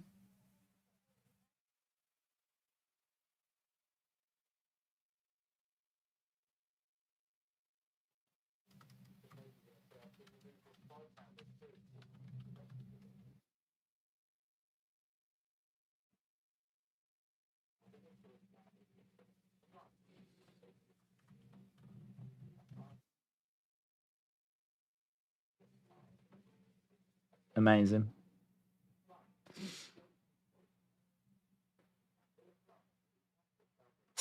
Where? There I. That's what I want.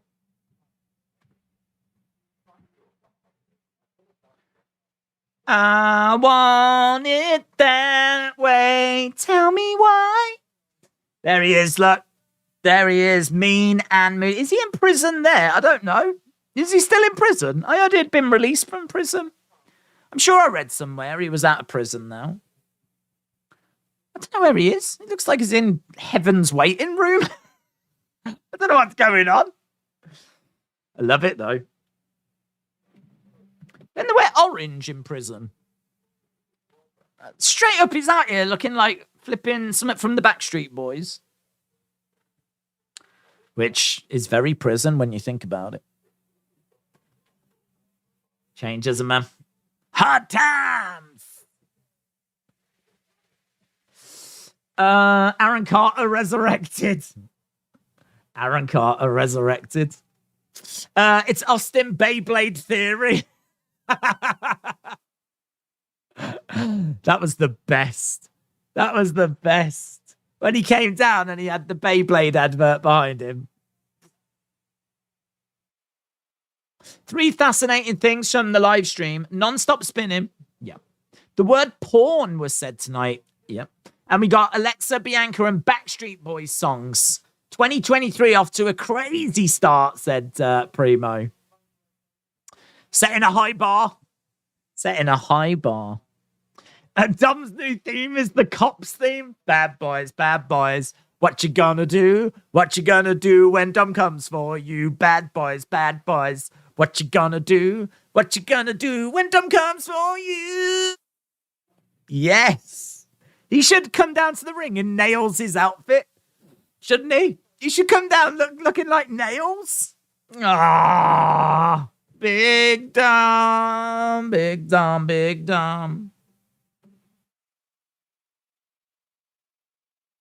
Best. He is the best. Who's this? Oh, Bronson Reed. Forgot about him. Bronson Reed. Just seeing a video package of him in NXT. If this whole show is being built up for a Lashley return after being away for a few weeks, I'm going to be annoyed. If it's Lashley, I'm hoping he'll be with the Hurt Business at least, said Harley. Dom needs to be cut. Is the worst wrestler, says Yippee-ki-yay.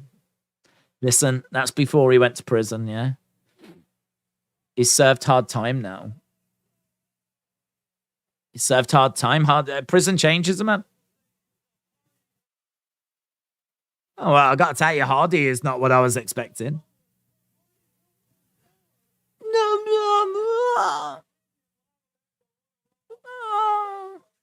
Yeah, sold out.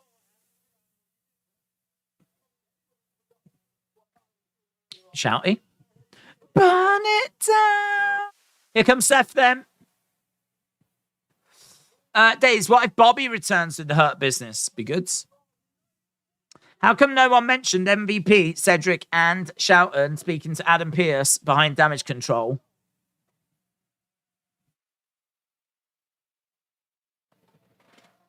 Oh.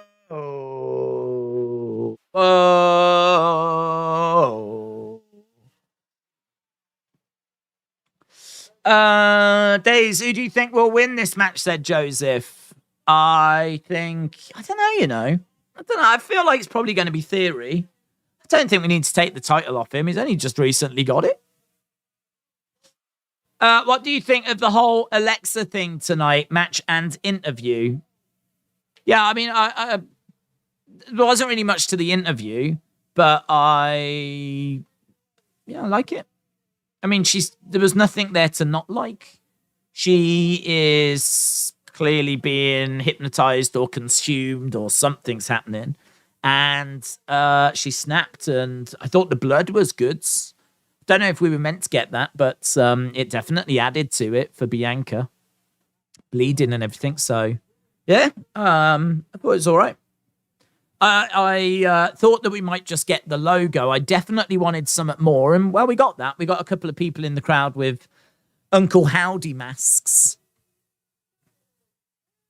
I got 14 subs now. I'm gonna try and reach 50. Yeah, well, if you've set yourself at the end of the year, then that's good. I think that's achievable. How Triple H find time on the show for Judgment Day? How did Triple H not find time on the show for Judgment Day? It might just been given the week off. It might not be that. There's a few people that are missing here. There's no Asuka, for example. No Nikki, no Doudrop, no, I don't know, where's Zelina? Where's Carmella? I think there's a few people that have probably been given some time off over Christmas and New Year's.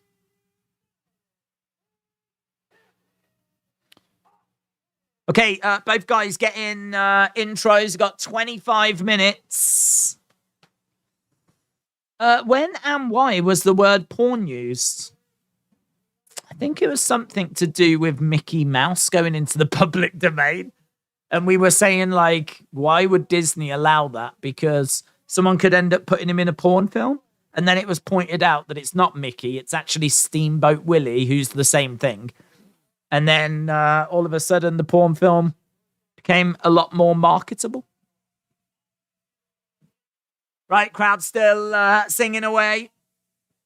Let's be honest, Dom was in the PC the whole time he was there. The woe chant is never going away. It's the new what chant, said JB.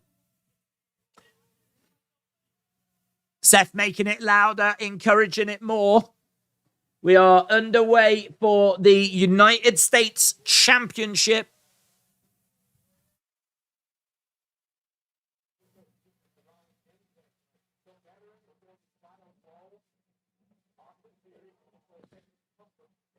Seth trying to lock up with Theory. This is a new Theory, isn't it? Theory is got a side headlock on. What are your thoughts on Mandy Rose? Don't really have any. Gone. That's my thoughts. My thoughts are she does adult films now, or whatever. I don't know what she does.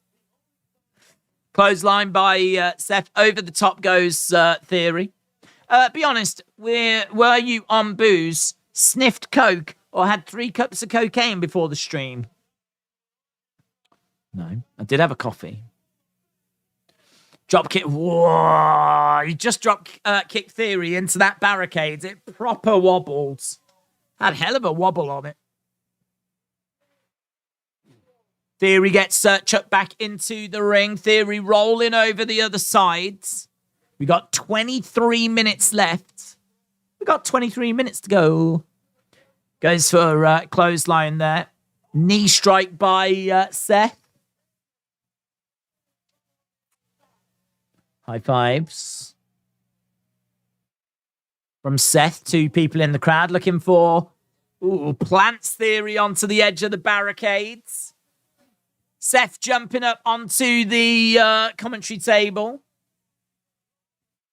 Going to deliver a leg drop. To the back of the heads. Knee to the back of the neck of Austin Theory. Theory goes down. Big smile on Seth's face as we go to commercial break. Let's go, Theory. Do it for the USA, said Aubrey Edwards. Dancing on wrestling's grave. At least the crowd have woken up. That's true. That's true. They have woken up.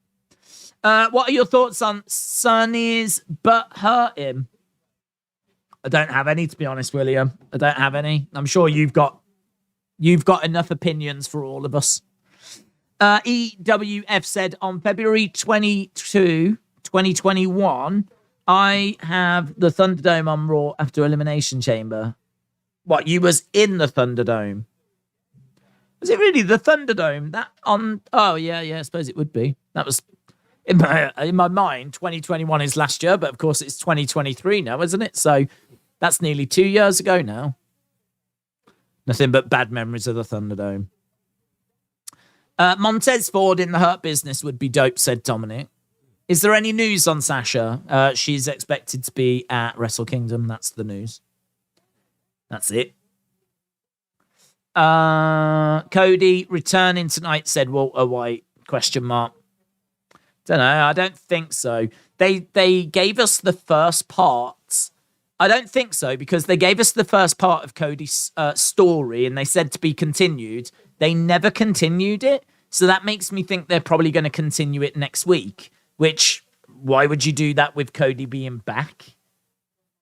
So I think we're building towards Cody's return, and I think his return could be at the Rumble. So I'm going to say no. Leaning towards no. Damar Hamlin is in critical condition. Justin said, put the belt on Dom. He's got a teardrop tattoo now. It's a killer. You don't know what he's had to do to survive in prison. Messed up his cellmate. Absolutely messed him up. Shanked him. Problem was, he was in a youth offenders and his cellmate was only 12. But still shanked him. He still messed him up. I think Theory will win. They're not going to make them lose a belt that quick, said WWE Fan 1000. Do you see a new women's champion in Alexa? No. I don't think they'll put the belt on Alexa because I think they could do, but not until after WrestleMania. I think Bianca's going into WrestleMania as champion. Do you think Dominic dropped the soap? Yes, and he did it on purpose. He did it on purpose because prison changes a man, and he was in prison and he was looking for as much trouble as possible. That's what he wants now. He wants to get into fights. He wants to get into situations. He was having 20 showers a day. The amount of hundreds of times he dropped the soap just to get himself into those situations. Just to make him a man, basically. Just to make him a man.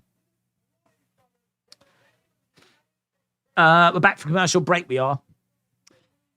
Dom was the mammy in prison. Dom's backside belongs to Mammy. He said he had to serve hard times. Theory down on the edge of the ring. Grabs Theory. Seth in control. How long we got? 18 minutes. Theory through the ropes. Whoa. Theory through the ropes. You thought he was going to go into like a cutter or a stunner or something. In the end, I think he hit him with a drop kick. I don't know that I've ever seen him do that before. Actually roll forward, spring up, and then I think he hit a drop kick. Normally, you'd expect him to go into a stunner. Going to look at a replay of that. Here he is. Goes through the ropes, springs up, drop kick, rolls up, jumps up, drop kicks Seth in the shoulder. Why not? Dom identified as a mammy and he was put in a psych wards. Have you ever heard of Five Nights at Freddy movie is going to start filming next month? It was rumored in 2015. Don't know. Do people still care about that? I heard about it. I've never played it. I know it's a game. It kind of had its time, isn't it? Oof. Be like doing a film about fidget spinners. My daughter's named Bianca. I'm her father, Brock. And Mr. Rip Fowler is our family name. Lester, shout out to you. Your body moving, but your head staying still is hilarious. Yeah, I don't want to make myself dizzy, to be honest. So, and also, the other thing I'm aware of, it is kind of fun. The other thing I'm aware of is that I've been doing a bit of like work with the microphone, like just trying to test if like that it sounds all right. And I know that if I was doing like going around here, that would be so annoying for you because it would really affect the sounds. So if I'm talking over here, like it's different to here. If I go over here, then it should go a lot quieter. In fact, I don't even know. You probably can hear me, but you can hear me a lot better when I'm here. So I am fully aware that if I was to go with the chair, it would affect the sound. Subconsciously, I'm always thinking about you. Always thinking about, I know this is the best place for sound. Me being right, this is the sweet spot right here. So I'm allowing my body to have a fun time, but my head is not allowed. My head is not invited to the party. My body is at a rave. My head is at work. They really loved Dom in prison with that mullet. It made him really popular. Right. One. Theory looking for a pin and headlock applied there by Theory. I once smacked a big old mushroom in a nature park and a cloud of dust came off it. Really? You smacked a dusty mushroom? I'm sure I've seen that in a porn film as well, actually. Young lady smacking a dusty mushroom. It's not right. Days, why was Edge in the Rumble teaser? Do you think he will return? Yeah, I think so. I don't think Edge being in the Rumble would be the biggest of surprises. I mean, Edge said that like he'll meet up with those people in Canada and we can all like say goodbye together type thing. So he sort of teased that he wasn't retired yet. And that he, this could be his last year. So, yeah, I expect him to be in the Rumble. Austin Theory grabbing the United States Championship.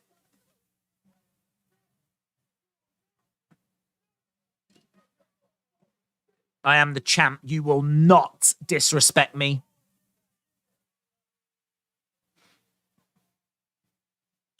Boom. I've got a dusty mushroom, said Mark. I have heard that about you, Mark. I have heard that, mate. I'm sure I read some graffiti that said that exact same thing. Who's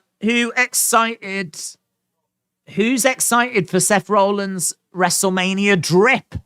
I'm sure he'll have some drip. I'm sure he will be dripping for WrestleMania. Right, 13 minutes to go. 13 minutes to go. And I don't know if we're going to get a surprise, a twist, a turn. It would be nice if we did. Would be nice if we did. Do you think that Solo will get involved in this match? I feel like someone's going to get involved. I feel like something's going to happen. I think Theory will retain. And I think someone will get involved. We've had over 2,000. I'm going to end this poll now. 2,200. Oh, I should have waited for 2 more votes, shouldn't I? Doesn't matter. Still says 2.2 thousand. 2.2 thousand. 58% of people think there will be a title change. 41% of people say, no way, Jose. I wonder what he's doing now, No Way Jose. Do you remember him? Do you remember No Way Jose? No way, Jose. No way. Remember him from NXT? I wonder what he does. Royal Rumble 2023 is going to come to my hometown in San Antonio. Very nice. Do you think The Rock will fight Roman, says Jake? Yes. Seth looks like he's put on a little bit of weight. Wow, listen. Juzzo, I think we all have, mate. Christmas it's just that time of year, isn't it? Time to break out the gym membership in it now. I think Bobby gets involved, said Gavin. Who do you pick to win the Rumble? Cody and Rhea. Cody and Rhea. He's in Impact now. Is he? I didn't know that. Seth has got a dad bod now. Listen. We've all got dad bods now. All of us. Yeah? Nothing to be ashamed of. Apart from Dominic. Dominic is jacked. Because prison changes him, man. Dominic is ripped. It's absolutely shredded. He's like the new Rock. He's not been in Impact for ages, said James. Oh, the plot thickens. Royal Rumble 2023, the return we've been waiting for. Jimmy Wang Yang. Yes. Jimmy Wang Yang. Book it. Forget No Way Jose. What about Adam Rose's Bunny? He feuded with, where's he right now?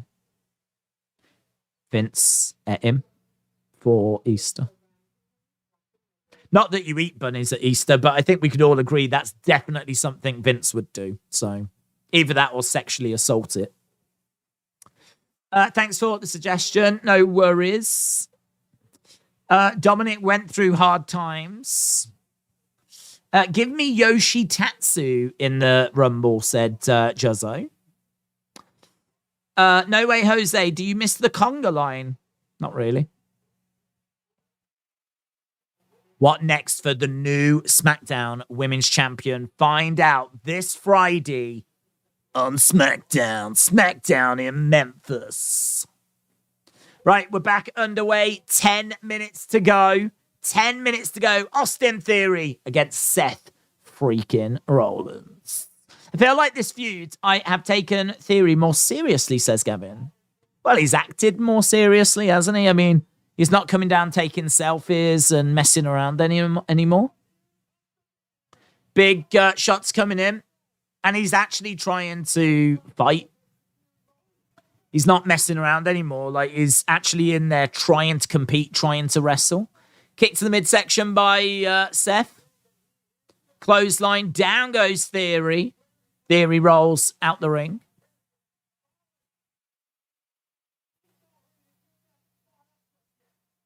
So Seth in the ring is looking to go over the top maybe, or suicide dive.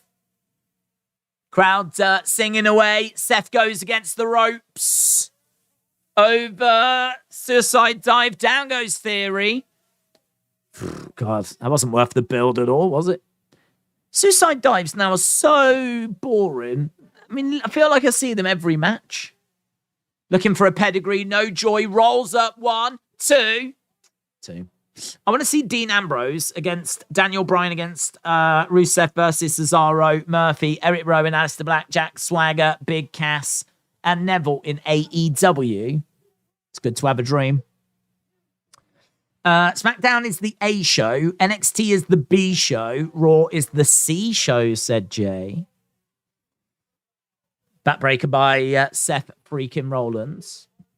There's got to be summer.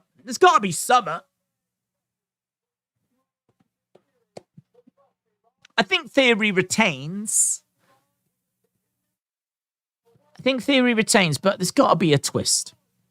I don't think the match just ends and that's it. Theory with a shot of Seth. They're up in the corner. Theory looking for a suplex, but Seth grabs a hold of Theory. He's going to look for a power bomb. No joy. Theory picks up Seth. Oh, couldn't quite get it. Seth reverses. He couldn't get it either.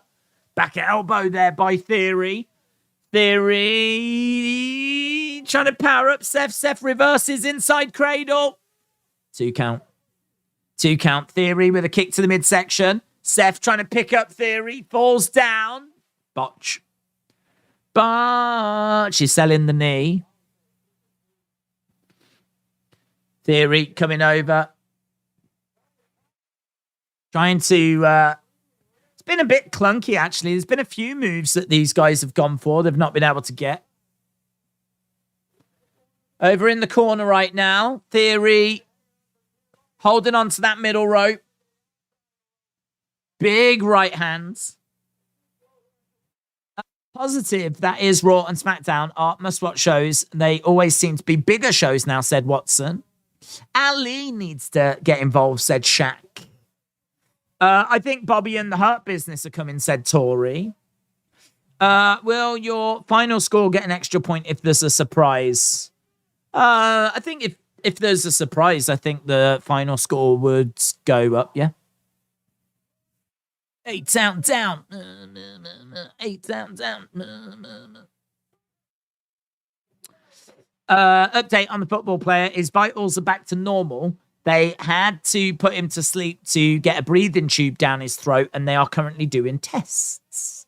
Well, that sounds more encouraging, doesn't it? If the Hurt Business comes back, do you think Amos will come and join them? I think it'd be good if he did. I think Amos needs to be in a faction. Bit like how Braun was in the Wyatt family. You know, I think him being out there on his own is not a good idea. Raw needs a men's main title. Roman holding both belts makes no sense. He can't defend both, and he barely even shows up. Boot to the side of the head. Kick coming back there by Seth. Forearm strike by Theory. Theory goes down. Theory down. Seth down. He is holding on to his knee at the moment. Both guys are down. A-Town down. A-Town down.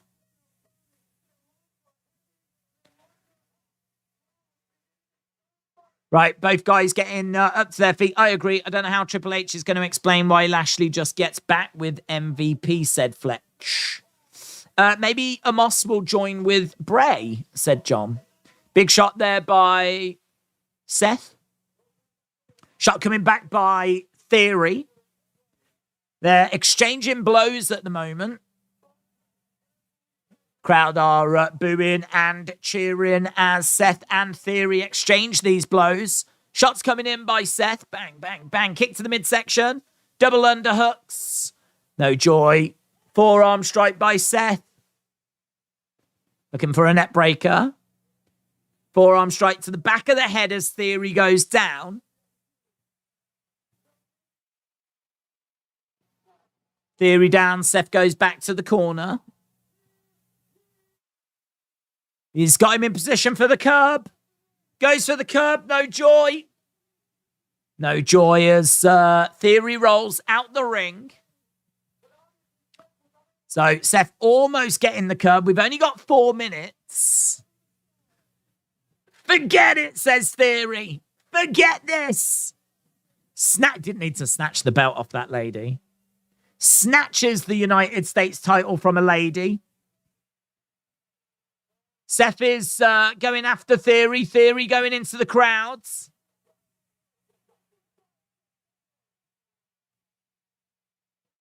Seth grabbing Theory. Theory going to use the title super kick. Theory goes down. Rollins climbing up. Rollins, big splash. 1, 2. 2 count. 2 count. Theory just kicking out of that. Last 10 minutes have been terrible, said Pepe La. I think Theory retains, then Lashley is going to attack both men after that the Hurt Business come out. Bethany said, no way, both title defenses going to end in a DQ. Seth coming over, up on the shoulders of Theory. Theory round the back of Seth. Seth gets knocked into the ref. Ref town down. Ref town down. Kick to the midsection. Double underhooks. Pedigree. Pedigree. Someone's running down. It's another ref. Another ref coming down. 1, 2. Shoulder up. Shoulder up by Theory. A-Town down. So a ref got knocked down.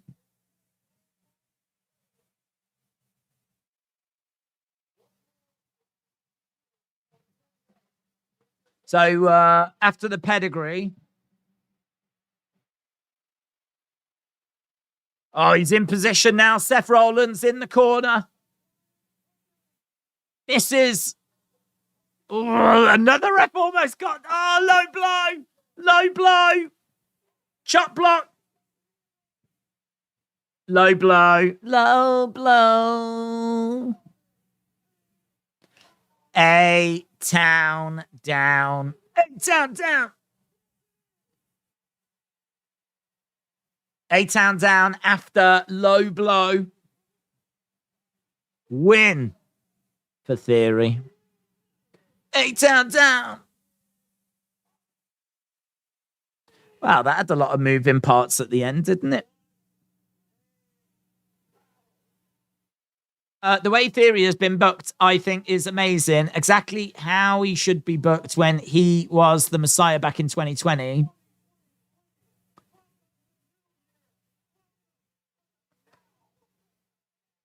Nah, nothing. We've got the little trademark thing in the corner and it fades, and that's it.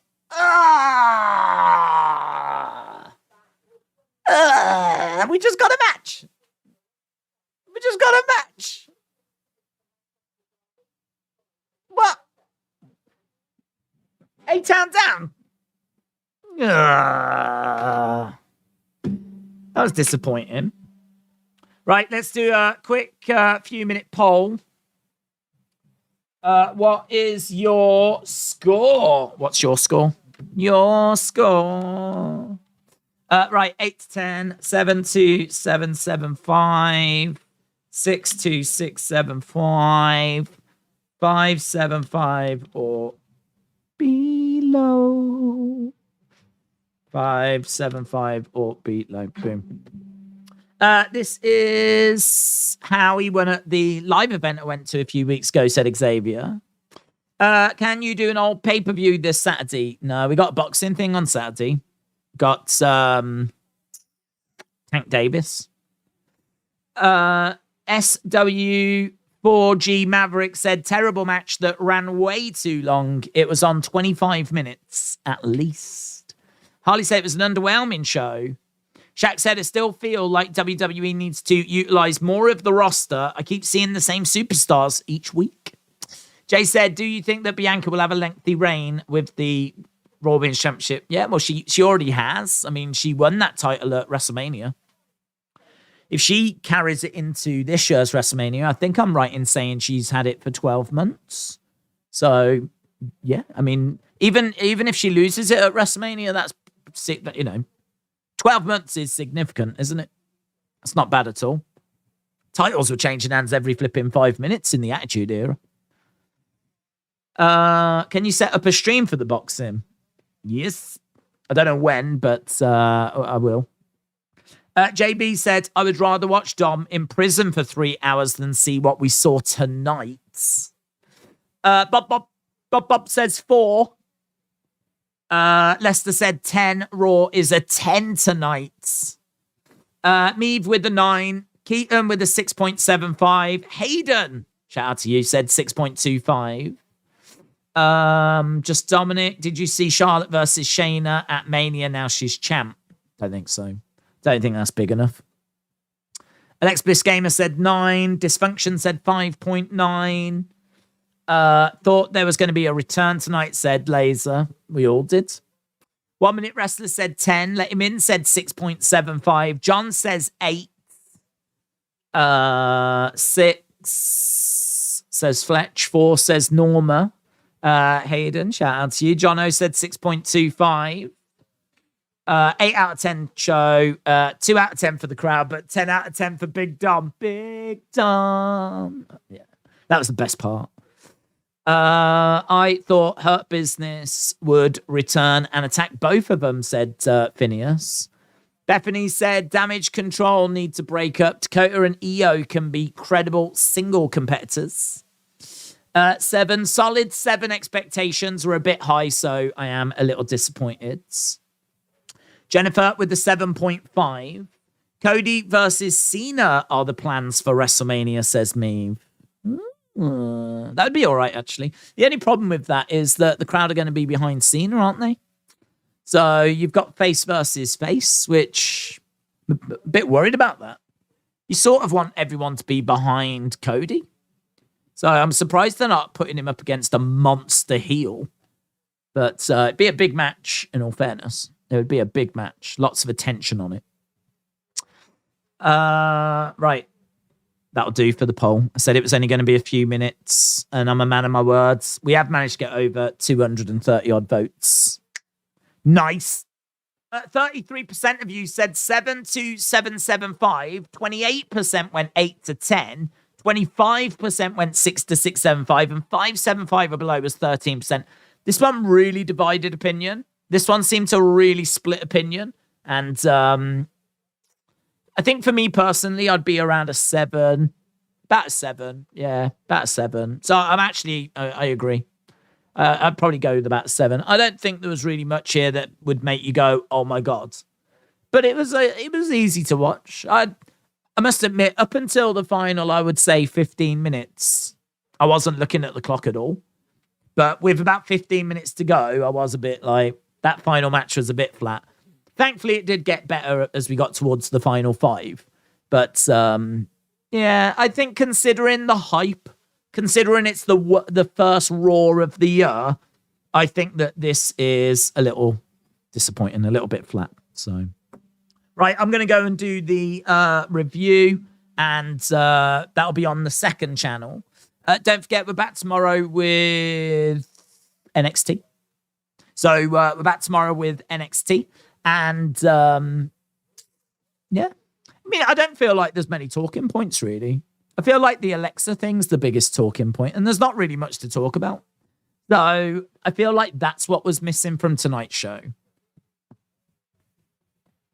We'll have to see. I mean, perhaps they're saving some returns and things for the Rumble.